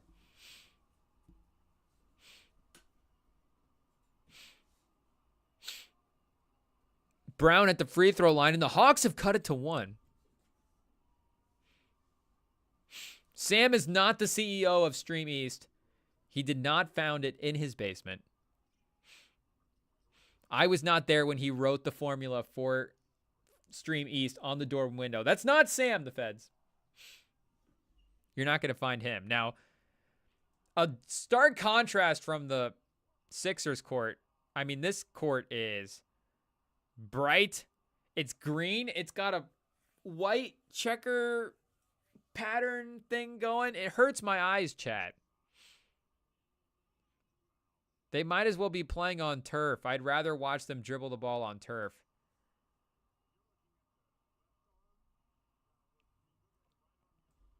And Celtics fans are mad about the call. You can see the spit on the floor. This green is crazy. To be honest, it's honestly not bad, but the white in the white's bad, chat. White's always bad. But these line patterns are, and it's just a bad pattern as well. For another court corner, in-season tournament court corner, as we check out these games. And it's tied up with the free throws by Dyson Daniels and a questionable foul on Horford. Well, the refs are just slowing this one down. Jaylen Brown on the other end draws a foul right away.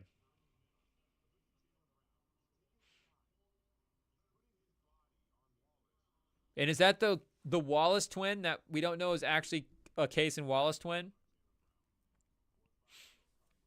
I think that's the other Case and Wallace, Case with a K.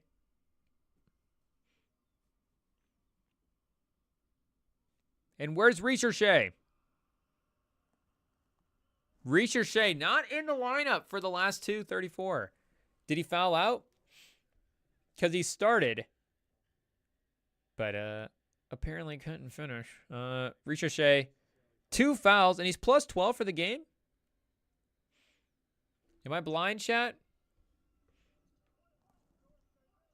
They've got Johnson. Oh, no, because I guess Nance is cooking. They're putting in Nance. It's the in-season tournament. It's the time for the veterans, chat. But I go the other way, especially, Trae Young's out. Get Recherche in there. I mean, Wallace got the start, and he's in there to end the game. He just missed a runner that he probably shouldn't have taken. Recherche's your number 1 overall pick. Let him take bad shots. Derek White playmaking. The kick to the corner. Oh, Tatum behind the back. Derek White cashes it in for 3. It was a tough defense, but I think the extra motivation of the good pass helped that go in. And I'm just now realizing there's actually 3 different greens on this court, chat, plus the green on the jersey for the Celtics. It's very, very jarring. Who is designing the courts? You know, I thought I thought maybe working for a team would be fun. You know, I don't know what other league office positions that could hold where, you know, I guess is the competition committee like I think it's already guys that work for teams, like, you know, making the rules and stuff, like what other jobs there are. But the court design job, chat, that might be the sneaky job where the NBA needs saving. Because or do they just leave it up to the teams? Do they go, hey, come up with something crazy? You have to have a different color on the court. And then, you know, the logos in these spots. Nance answers on the other end for 3.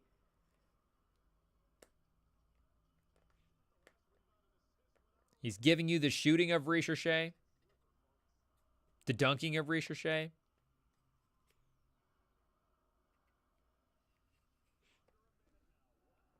Holiday back on the court. Horford as well. Oh, and Jaylen Brown is cooking right now. He gets the midi to go. What can Dyson Daniels do to respond? Jaylen Brown with 37, double digits in the 4th quarter alone.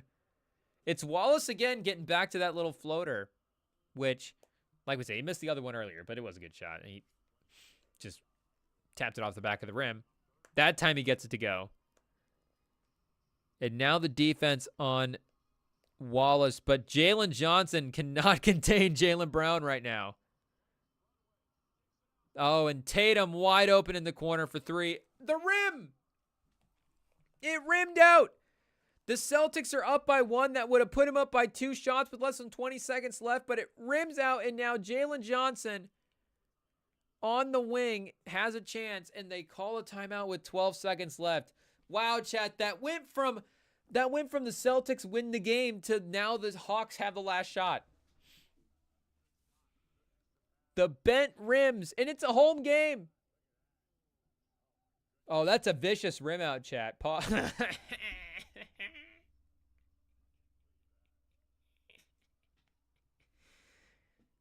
Apologies to any children in the stream chat, but that rattled around everywhere.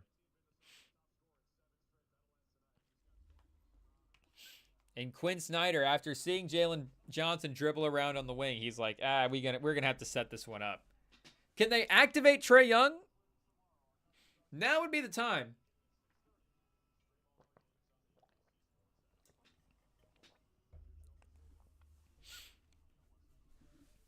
No Bogdanovich either as well.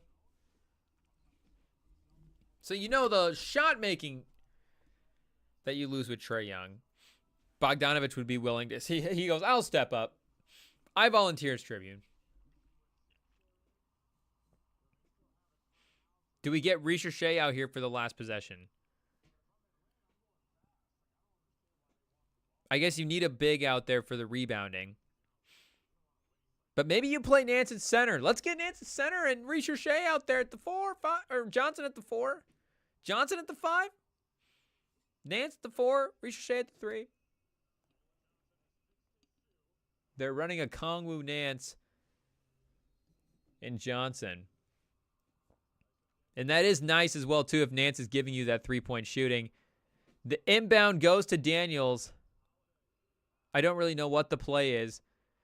It's a Dyson Daniels spin in the lane, and it's an Okongwu tap in. The big front court works. The size, the athleticism, Horford. Unfortunately, his age is as old as his jersey number. He can't get off the court. Can't get off the ground anyways to get the rebound. I guess he wasn't around the rim there.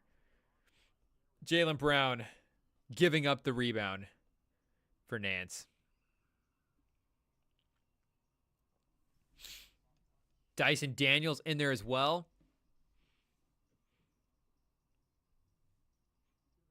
So I don't really know what the play was that was drawn up. It looked like it really stalled out after the inbound. Dyson Daniels, ISO on top, that spin move into the lane. but gave them enough time to get that play off. So only up by 1 with 6 seconds, though. This is too much time, chat. Boston's going to get a look. Jaylen Brown's 1 3-pointer away from 30, or from 40. So they don't even need a 3 here, but maybe he gets an and 1. 40 by mistake. We've all had a 40 by mistake, chat. We've all been there before. Maybe Jaylen Brown puts up 40 by mistake tonight on an and 1 foul. Celtics are going to win this game. Can we live bet this now? Let's see what the odds are with 6 seconds left. We should have thought of that sooner. Unfortunately, the inbound's happening. We're not going to get this up in time. But on the odds that it fires up on the home page right away. Oh, the odds are locked, chat. And they foul. They have fouls to give, so I guess kill the clock. Good move. Good move. And let's see, chat. They're not going to give us updated odds. Oh, FanDuel. Have some balls, FanDuel. Put some odds up here with 5 seconds left. Make the Celtics you don't want to do it, but make the Celtics the favorite with 5 seconds left, down 1. Make it minus 105 to... Oh, plus money on the Celtics, chat. We're doing it live. We're doing it live. Is there too many fouls to overcome, chat? Can we parlay this quick, chat? How fast can we do a parlay, chat? Oh, the intensity. The Mavs money line is also a plus odds, chat. 3-1 parlay. Plus 336, chat. IT, can we make all these bets at once? Separate bets? Is there a player on third leg that we can throw it at? High drama, high stakes betting, chat. Oh. Can we parlay the Duke money line in? Do we have time? Duke's minus 330. Oh, I guess the game's going. 15 minutes. They're 5 minutes into the game. Duke up 2. It's 11-9. Looking at the FanDuel score, but their early odds give it to them. They get the inbound. Oh, Tatum, he loses the ball out of bounds. And now with the turnover, the Celtics the odds have skyrocketed on the Celtics money line. I guess a terrific value if we think. But chat, is this the move? Because they're going to foul right away. I guess they're not in the bonus yet. Is this the time to make the move, chat? Have we actually been given a gift? Chat, I think we've been given a gift. Screw it, chat. We called out FanDuel for not having balls. Let's do it. The odds have already dropped. FanDuel's having regrets. Okay, chat. Celtics at 5-1, down 1 with 4 seconds without the ball. Let's see what happens.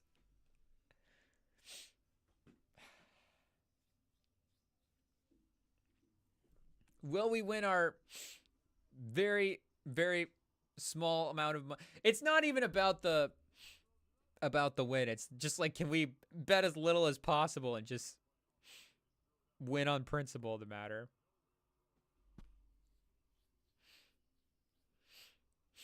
When they say break the bank, it's like literally break the piggy bank. FanDuel's not making me go broke. It may be wiping out the quarter console in my car, but other than that.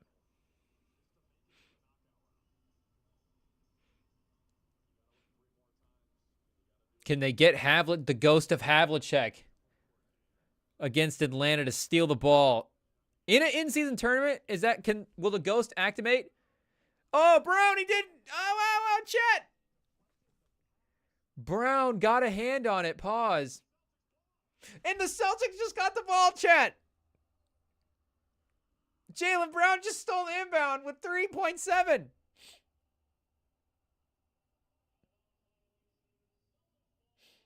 Now, what is the bonus situation here, chat?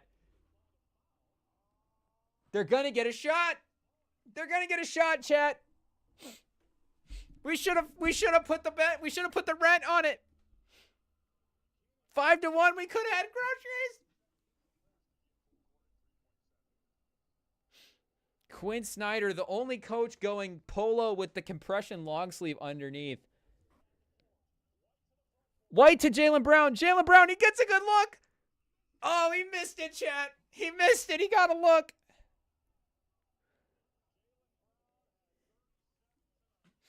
I think it was too easy, chat. He thought he had it.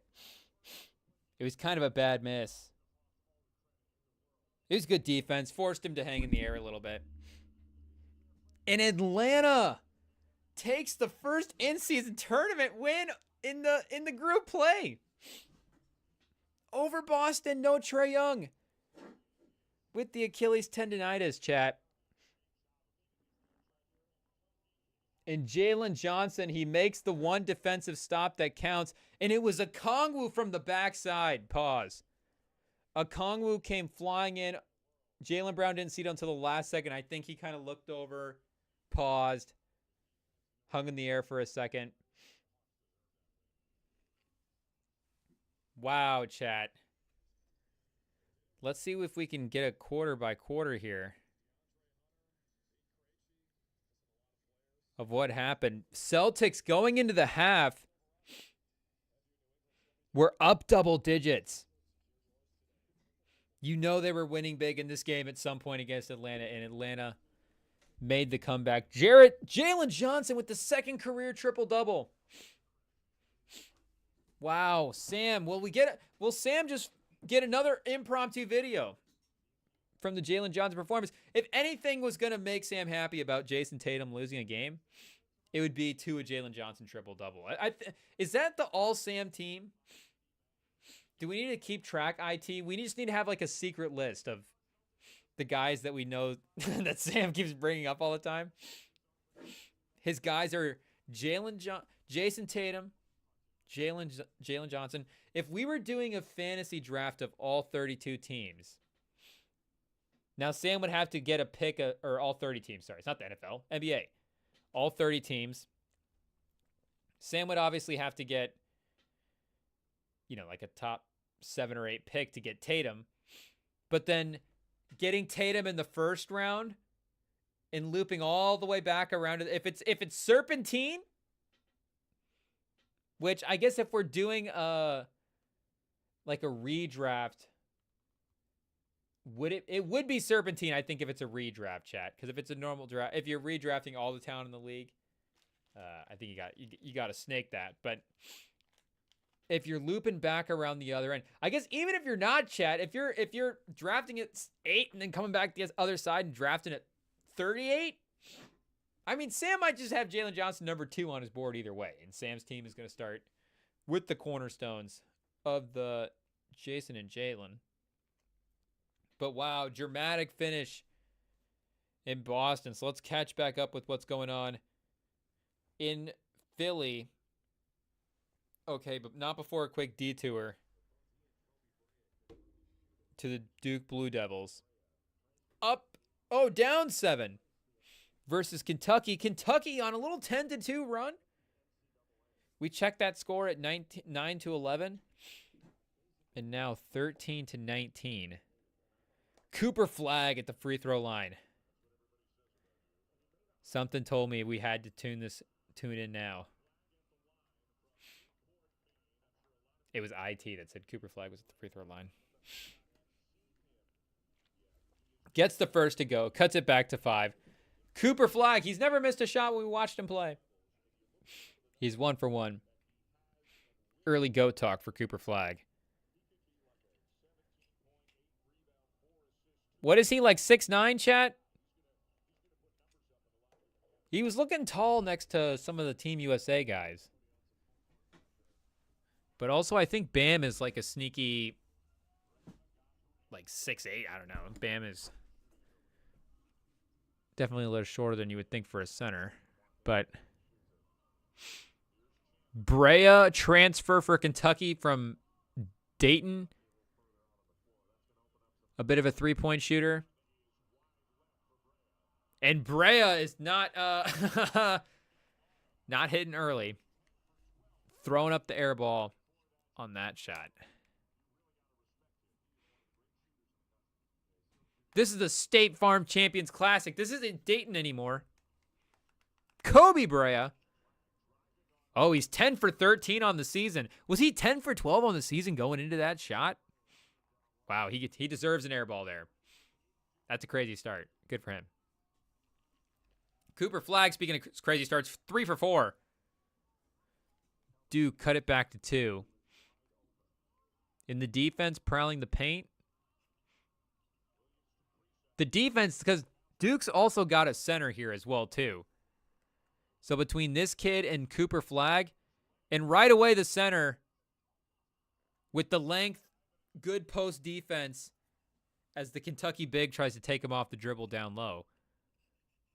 But that could be a tough front line to attack for the Duke Blue Devils. Okay, let's tune back to the Knicks Sixers real quick. Oh, fourth quarter just starting up, 45 seconds in.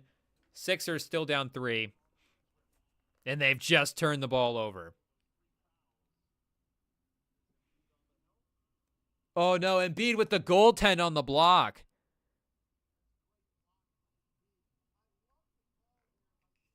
Did they give it a goaltend? I don't know. They were reacting when we just tuned in like something happened. So chat if we're wrong.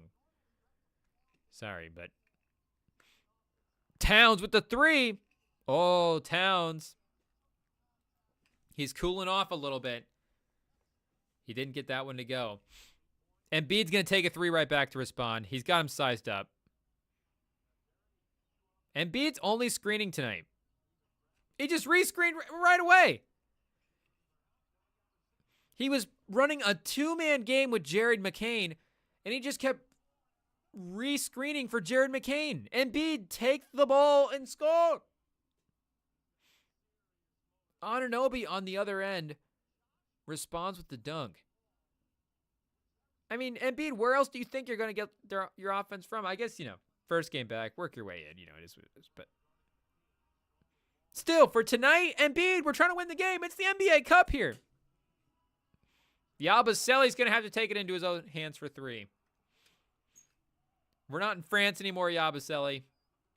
It's a brick. But also the international 3-point line. And the 3-second rule. International rules beneficial to Yabusele. Is Yabusele the Melo of Germany? International guy, was he Team France? Is his birthplace? Where's his birthplace at, Chad? I guess it is France. I don't know why I thought Germany for some reason, but I feel like I've seen that on his page or something. Let me defend myself for a second, chat.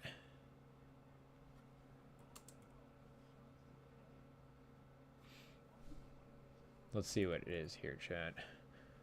There shouldn't be a ton of Gershons. How does he spell his name, chat?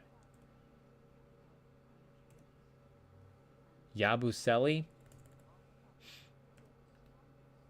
Oh, geez, chat. We can't look this guy up. I don't know how to spell his name.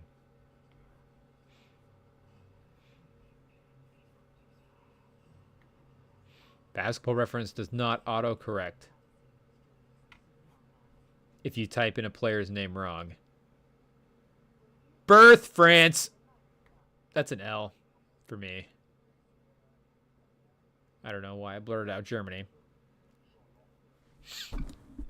Drew, France. Drew, D-R-E-U-X. The Cajun Drew.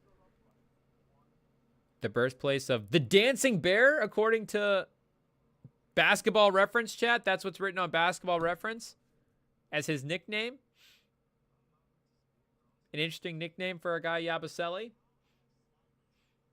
But is Yabusele the Melo of France? The international powerhouse. The guy that loves a good shortened 3-point line.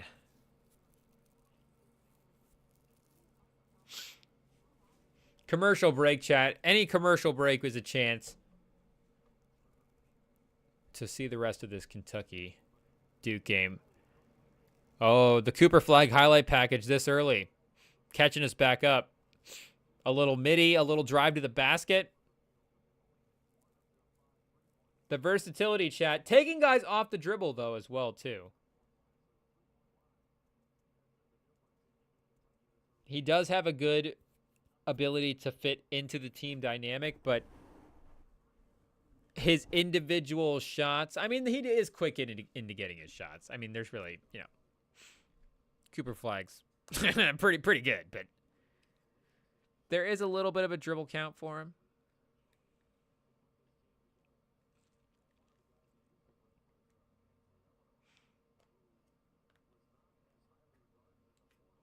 So, yeah, they're rerunning the college football playoff rankings, and we did see that correctly. Georgia was at 12 and Boise State was at 13, but I guess since since Boise State is the conference leader at the moment in their current conference, they get to be in the college football rankings. But SMU at 14 was the second team out as well, too, and I guess they made sure to note that. Some false hope for the 15th team right now in the nation, whoever, you know, gets ranked in that spot. Derek White also put up 30 tonight as well.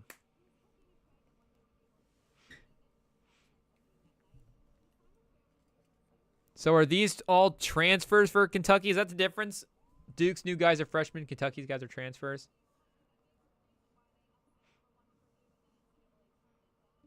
Isn't Arkansas playing tonight as well, too, chat? Is Calipari coaching up a storm for Arkansas? Let's see if we can get a score check here on the old Razorbacks. Which, honestly, as we say that out loud, that does sound like a bit of a slur. I guess it's only a couple letters off from actually being one. Oh, they play tomorrow, chat. It's Troy. It's on SEC Network Plus. Wow, that game is buried deep into the streaming services. Pause. SEC Network Plus. Holy cow. But Arkansas, 1-1.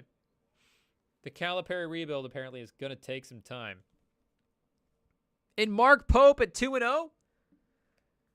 Wow, Kentucky winning the day. Because, I mean, when we talked about it as well, too, chat, when it happened, I mean, you look at some of the NIL spendings with the collectives, and Arkansas was, with its NIL abilities, seemed like they were as capable as some of the stuff Kentucky could do. But, you know, I guess the name brand for Kentucky is always going to carry advantage. And, you know, 10 in the nation, 2-0. It's early. I'm sure Cal will have him coached up by March, and then in March he'll blow it in the first round.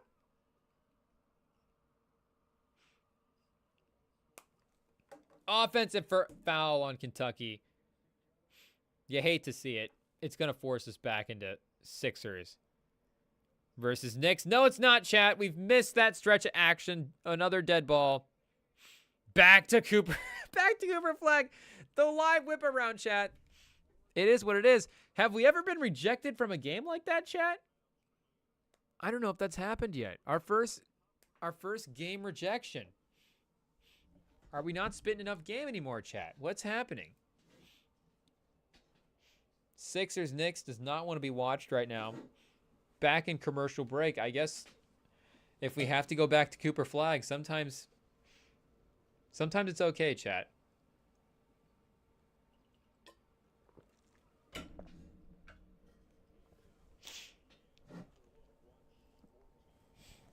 And I guess Cooper Flagg wasn't even in the game at that point. But check him back in now.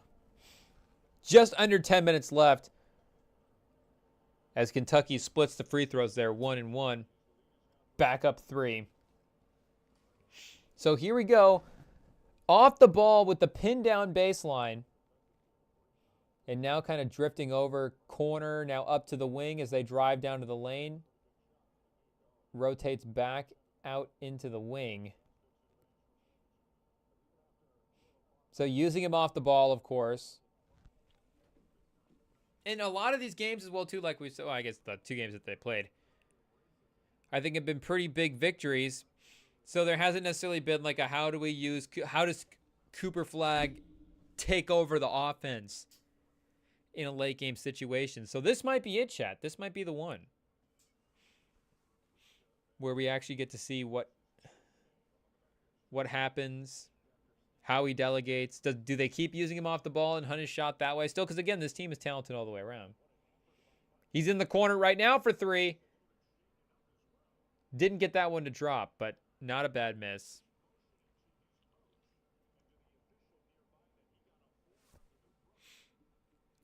And the the Kentucky players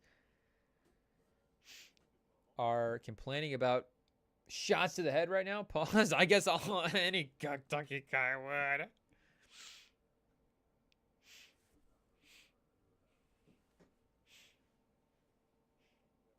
I didn't see anything, chat, but Kentucky has the ball anyways. The guy was out of bounds. I guess he needs some free points. Off the screen, though. Oh, and that's why he missed it right there. Would have made that if he had just got hit in the head on the other end. That's what he'll tell coach. But then why were you shooting the ball if you just got hit in the head? Is he taking him out right now?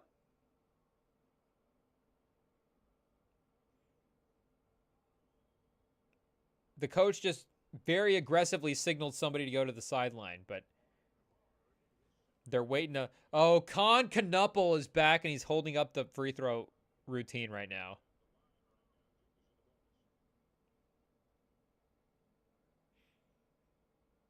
Okay, chat, we might have to detour from watching Cooper Flagg and watch a little Con Knuppel.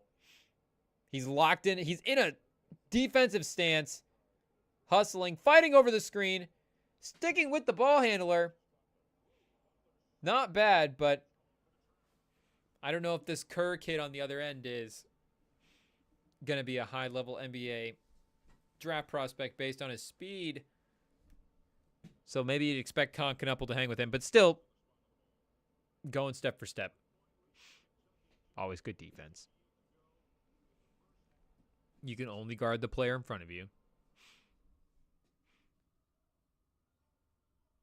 So Con Knuppel also in the corner.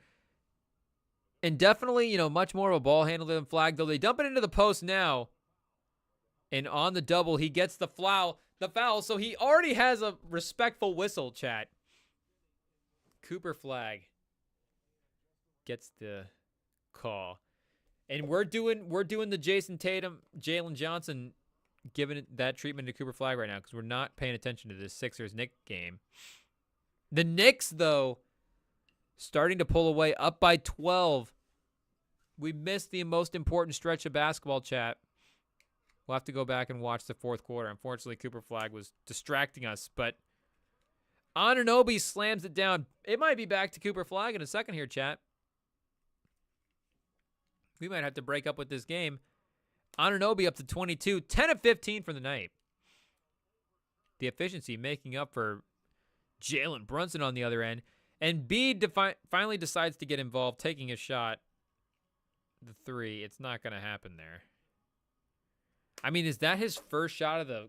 It's not probably not his first shot of the half, but... Boy, I can't even picture another shot that he took this half. And to be honest with you, chat, those 3 shots that he took in the first half are not necessarily burned into my brain either. He's 2 for 11. So he's 2 for 8, chat, in this half. McBride, the quick 3 on the other end. Bad shot, bad miss, and it didn't run any time off. Can the Sixers capitalize? It's McCain with the sidestep, and he does capitalize, chat. He cuts it to 11. Do we get a little McCain? So it's back to that Lowry, McCain, George. I mean, that is the lineup, chat. And then I think Oubre. And then, run Drummond a little bit in the first half when you need him. And McCain didn't need Embiid to create on that shot either. Seemed like he'd been getting a lot of his better looks, and as you would expect, some of that Embiid action. Con Knuppel, 15-plus points in the last 2 games for Duke. What is he doing this year, Chad? Is Con Knuppel a baller? And what was he ranked as well, too? Is Con Knuppel a top 20 college basketball or high school basketball player? And now he's killing it at Duke? Is Con a good name or a bad name, chat? Because Con, like con man, convict, like, that sounds pretty cool. But Con, K-O-N, almost feels like it's culturally appropriating something. It doesn't show him as ranked in high school on Basketball Reference, though he is a freshman, and he is averaging 18 points a game. 56% from the field, 50% from 3. 4 for 4 from the free throw line. Hasn't missed. So Con Knuppel is balling out, and he's doing it efficiently. And he does it again in transition. Feeding Cooper Flagg. Cooper Flagg hyping up the team. They're on a run. The Con Flagg takeover. Do we need to workshop that nickname, chat? We're definitely going to slip up with the Cooper Flagg last name as well, too. And our apologies. We love everybody. But if there's some sketchy pronunciations, hopefully you realize there's no ill will intended. And hopefully YouTube doesn't hear it too well. Towns missing a free throw attempt. His first one here of the 2 he's about to take. Still 11-point game. The Sixers don't have the wall, but still the Towns and the fans is able to affect his free throws. And I got to be honest, chat. I mean, the wall, I guess, is cool. But if the idea of the wall is to distract an NBA player from making a free throw, I just don't think the setup of the crowd is going to be able to do that. I think the player, his mentality in the moment, in the state he's in when he's taking the free throws, I think is going to dictate more than, the fans in the moment. Because I'm not saying no fans versus fans. Obviously, the pressure of fans is going to be harder than the pressure of doing it in front of nobody. Pause. But, like, the angle at which the fans are sitting, I get they're kind of stacked up in it. It's kind of cool for the image as well, too. But to be honest, I wonder if it would help them in a weird way on that side. Because, you hear, speaking of college basketball in the NCAA tournaments, like, one of the things about the Final Four that's always a bit weird is the fact that they play them in, like, a football stadium can mess the players' shootings up because the atmosphere around the basket, in the space around the basket, is so much more than what you're used to. Even, like, playing outside. But playing outside as well, too, can be, that's different than playing indoors. Just in terms of dialing it in for a second. But they say that dynamic can affect shooting a little bit more. So, I wonder if, like, giving it that high school gym wall, like, right behind the basket in LA, if that could be more beneficial to somebody that's just locked in and not going to be bothered by fans. Help them dial in their free throw shooting, make them even better. But Drummond now in the game with 4 minutes left. Sixers down 14. The fans are leaving, chat. The Knicks are up 97 to 83. And I guess Nick Nurse has pulled the plug with 4 minutes left. It's still a 13-point game, chat. I mean, Paul George is still in. I guess Embiid's the only other player he could really pull at this point. The rest of his team's going to look the same regardless. But did Embiid foul out? Was there fouls for Embiid? Only at 3 fouls for today. 8 for 8 from the free throw line, but 2 for 11 from the field. Not a great debut. And I feel like he had a similar stat line to a debut last year. Am I wrong on that, chat? Let's double check what he did here. But was it either his first game of the season or a game off an injury or game 7 of the Eastern Conference divisional round? Yeah, 39 games played last year. And Maxey doing it without him. Part of the reason it was so impressive. But opened the season 9 of 21 from the field. And then I guess the last game he played in, he was 5 of 18. And he had missed the previous 2 games before that. But he was cooking before that, chat. So take out the actual last game that he played and go the previous 6 games before that last one. He was at 42 points a game, 57% from the field, 40% from the three-point line. Less than 10 rebounds a game? Man's putting up 42 points and less than 10 rebounds? A little strange, but 4.5 assists as well, too. Had that matchup against Denver in there. Had the 70-pointer against San Antonio, which, even if that's going to definitely take the average up, but he was at 41, 41, 36, 33, and 31 as well before that. So still a 13-point game with 3 3/4. With the Sixers fans leaving, though, here, a couple more buckets, and we will be out, chat. We'll be bye-bye. We'll be making our way to the parking lot. Going to watch the rest of the half of Cooper Flagg.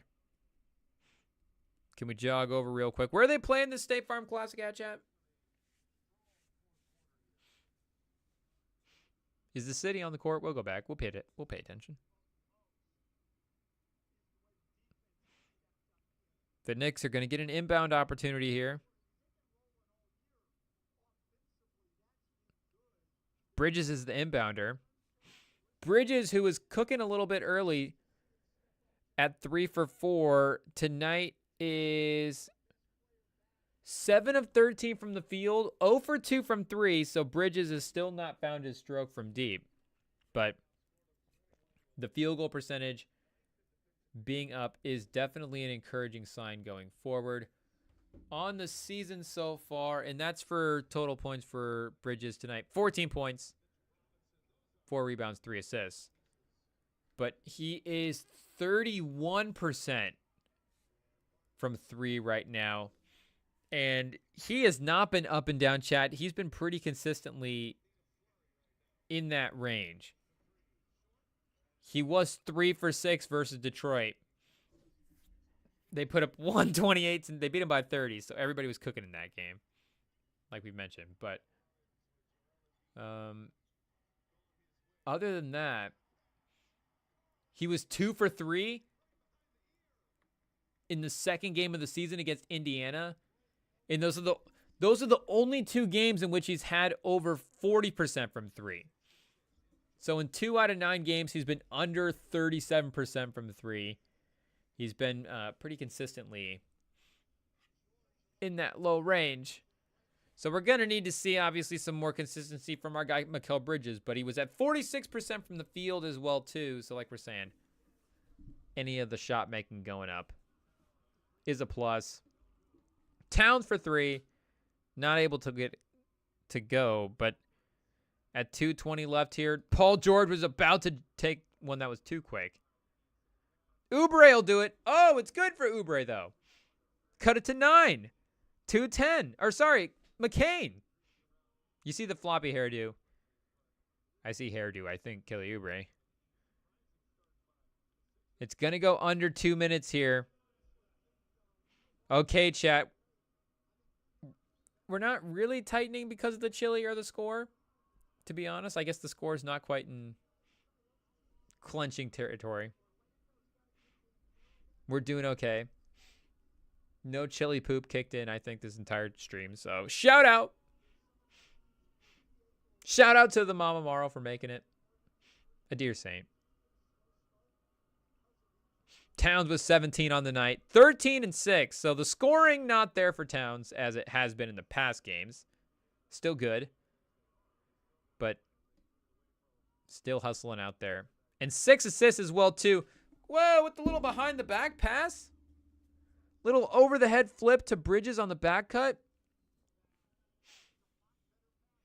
I mean, I think these type of good plays and a dominant performance by the Knicks, I think that's a win for Karl Anthony Towns in our minds. Up 10, though,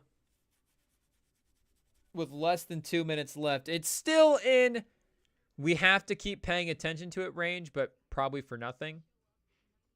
But it's the NBA, and anything could happen, and they could hit a couple of shots, and we just don't want to miss the craziest ending ever. So we'll tough it out, fans. We'll do our due diligence as basketball journalists and make sure to watch the whole game. But it's not looking good, chat. And I guess we're not going to promise to watch the whole game because if they get a stop and a score, we're going to Cooper Flagg.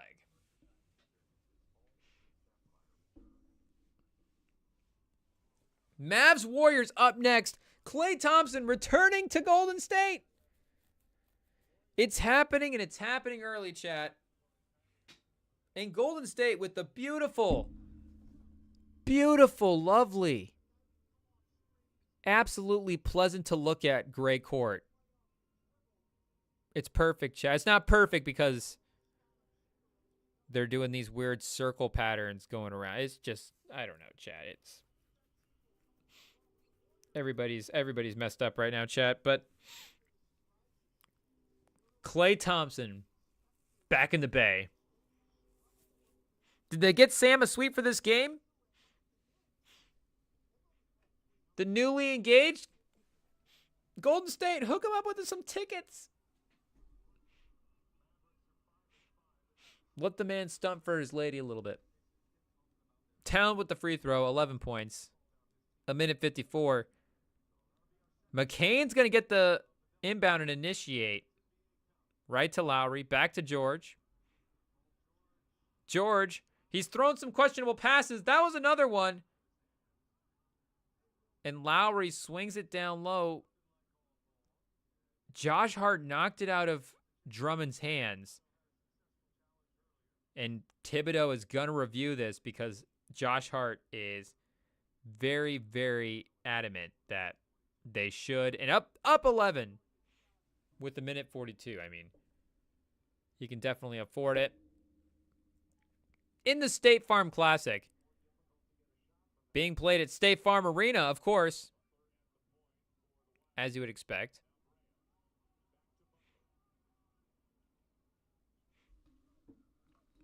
And unfortunately, we're still learning the names, chat.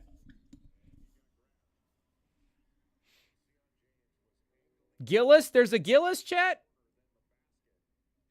He's back. He's back. Proctor's back. A couple of familiar guys on the roster. Duke now up 8 with Kentucky with a chance to cut it to 6 with a couple of free throws. And this is a big lineup, chat, for Duke with Gillis, Flagg, and the center out there. All at the same time. 3:51 left in the first half, chat. And Jay Billis just said 1 turnover. Con Knuppel running a tight ship. getting down to the rim and laying it in. Con man. Knipple? Whoa, he just said his name's Con Knipple? That's even worse, chat. Up 9, a 3 cuts it back to 6. Con Knipple. A little Luke Kennard-ish with the game. You can see the off ball getting to the rim. A little like late stage Luke Kennard. Proctor. The savviness. It's too easy for him, chat. Draft him in the first round already. Lock it in the stock. How many first round picks will they have between Proctor, Flagg, and Knipple? Can't they just change the pronunciation to Knipple just to do it? People get really uptight about their family names, chat. And not just their family names, but like names in general, spelling of names, pronunciations. I mean, I get it. Like, I'm not saying that you necessarily shouldn't be, but I'm just saying from my perspective, it's like, who cares, man? It really doesn't matter. You're just trying to get my attention. Like, I get you.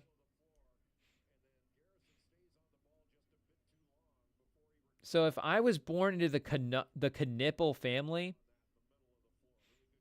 I'm telling everybody I meet it's Knuple, because it's not spelled K-nipple.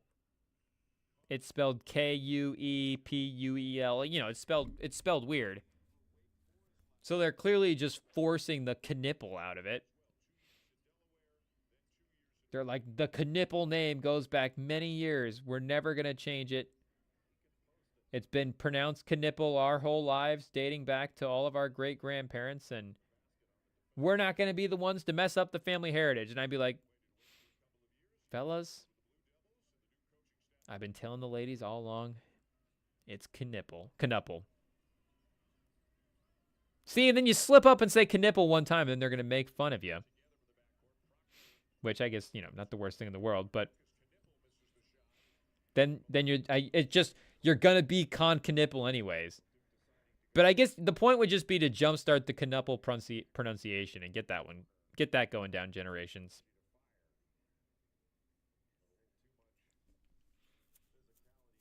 And Duke staying up 8 here with 2 minutes left. Can they close out a strong half versus Kentucky? They're fouling quite a bit here. 9 fouls in the first half. Kentucky with more free throws. Honestly, free throw attempts have been, I think, a key part to keeping them in the game here. And there's only 11 seconds left, chat, in Knicks Sixers with the Knicks currently up 11. Shout out to Embiid in that return. But for this one, free throws in the first half for Kentucky. They are sitting at 11 attempts. So Duke has 8 attempts, and they both have 7 makes. So they've had a couple of more opportunities. But, I mean, it is a 6-point game. If they had those 3 makes, it would be a 1-possession game. And now it's a 8-point game. You need every point you can get.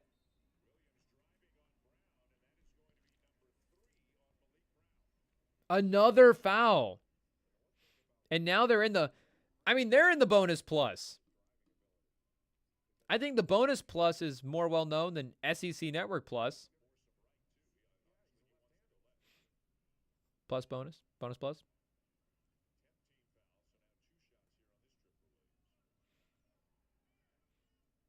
And they're saying Williams, one of the front court players for Duke, is up to 3 fouls already. But I don't know, was he even in the starting lineup? Impressive run for our guy. Off the bench, 3 fouls right away. Love to see it. Don't worry, Con Knipple's not going to foul out. He's fundamentally sound, so you don't have to worry about those minutes, giving those up. You can sacrifice some Walker sloppy play. Leaving him in there with the minute 35 as well, too. John Shire just said, we play him, and whatever happens, happens. If he fouls out, he fouls out.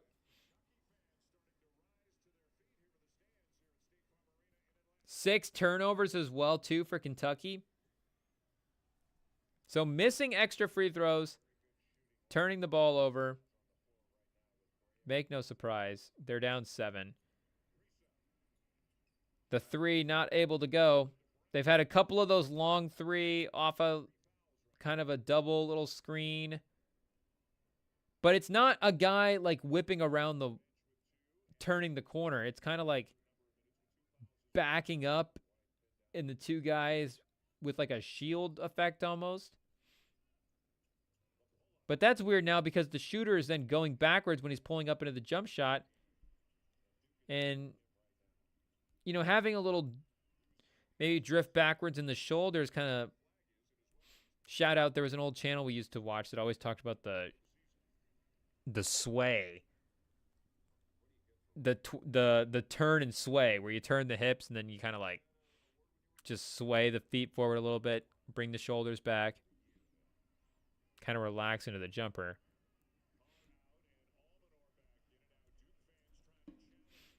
But you don't want to be like straight up just going backwards into a jump shot. And I was going to say they take Knipple out. They took Flagg out. They took Flagg out with 30 seconds left. They leave Knipple in. And they leave Williams with 4 fouls. Did Flagg have 3 fouls? Knipple, he's going to run the shot clock down and take the shot here. Driving to the basket. He just waved off. Did he just wave off a timeout from Shire? I think he just waved off a timeout.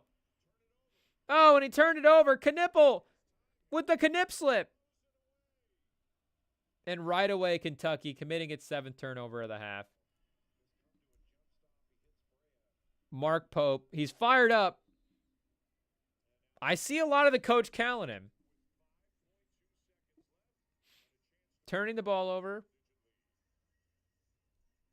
A lot of yelling on the sidelines. All the pieces are there, chat. 5 seconds left in the half. What can Duke draw up? Can you put Cooper Flagg in for the last 5 seconds? Can you risk it? He's sitting at 2 fouls right now. Knipple, at 12 points, has not been shooting the ball up to par with his last couple of performances. He's 4 for 12 from the field, 1 for 5 from 3. 3 for 4 from the free throw line. Cooper Flagg, 4 for 4. I mean, they're the only 2 people that have gotten to the free throw line in the game right now for Duke. So that is interesting as well, too, if we're looking about the shot-making aggressiveness. I mean, you don't need like a big 3 necessarily in college to make a run. But, I mean, you know, like we've seen with the Villanova teams in the past and whatever, you do need that certain amount of roster depth in place when it comes to a shot-making standpoint. And not that Duke doesn't have the shot-making, but putting the ball on the ground, getting to the free throw line, slowing the game down, having that element from these other players. And again, 1 half in. And Cooper Flagg and Knipple are doing a lot of scoring. They're going to have a lot of the ball. Knipple's just going to have a lot of the ball. It is what it is. Brea, the next Pete Carroll with the amount that he's chewing on this gum.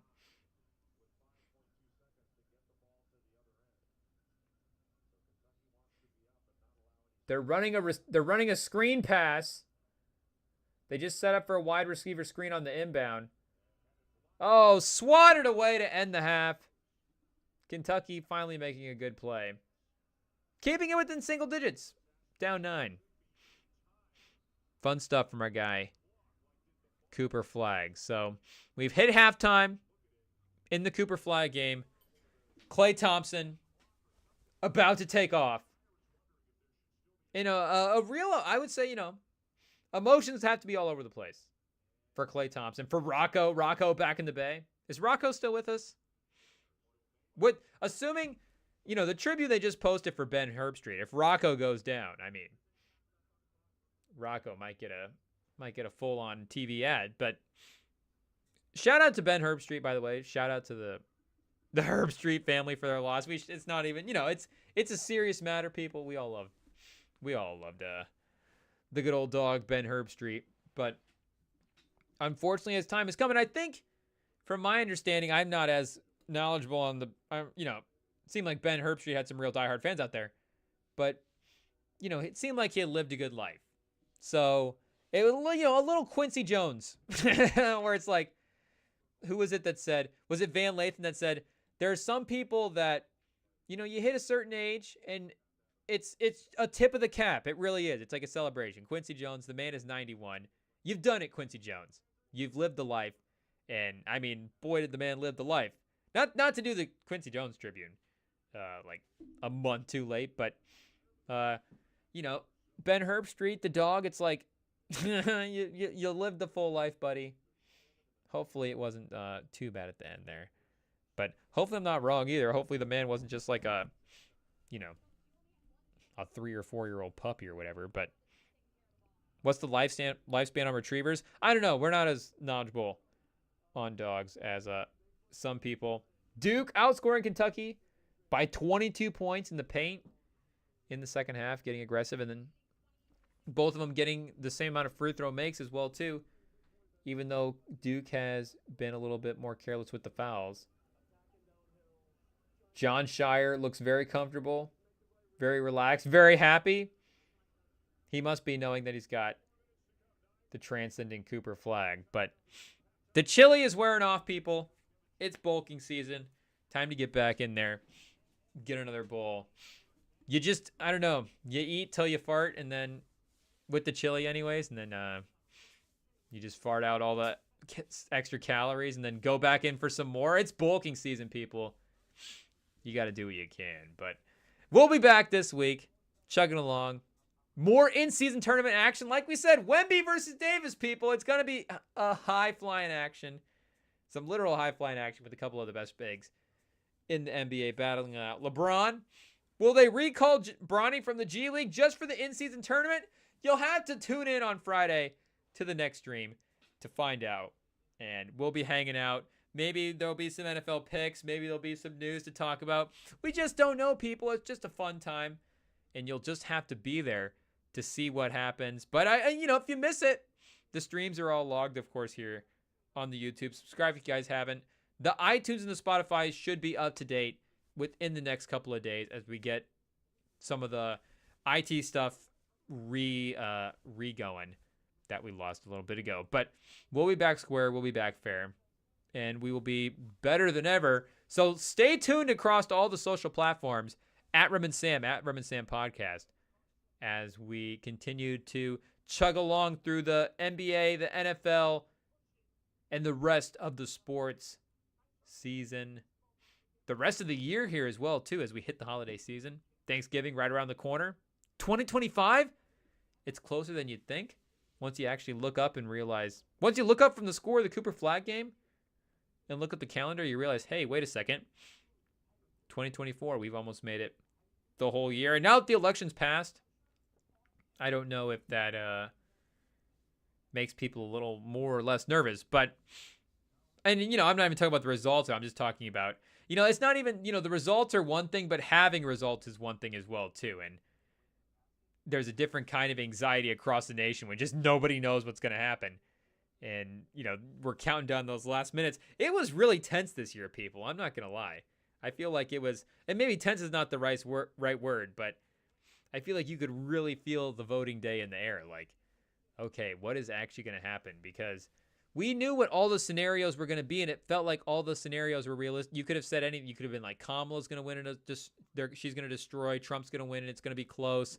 Kamala's going to win, it's going to be close. Or, Trump's going to win in a big victory. Like, anything could have been, honestly, on the table at that point. So, now that we're past that, we are, I don't know if that makes us more or less nervous if you start looking at, moves to be made since then. But anyways, we shall, tinfoil hats coming on, people.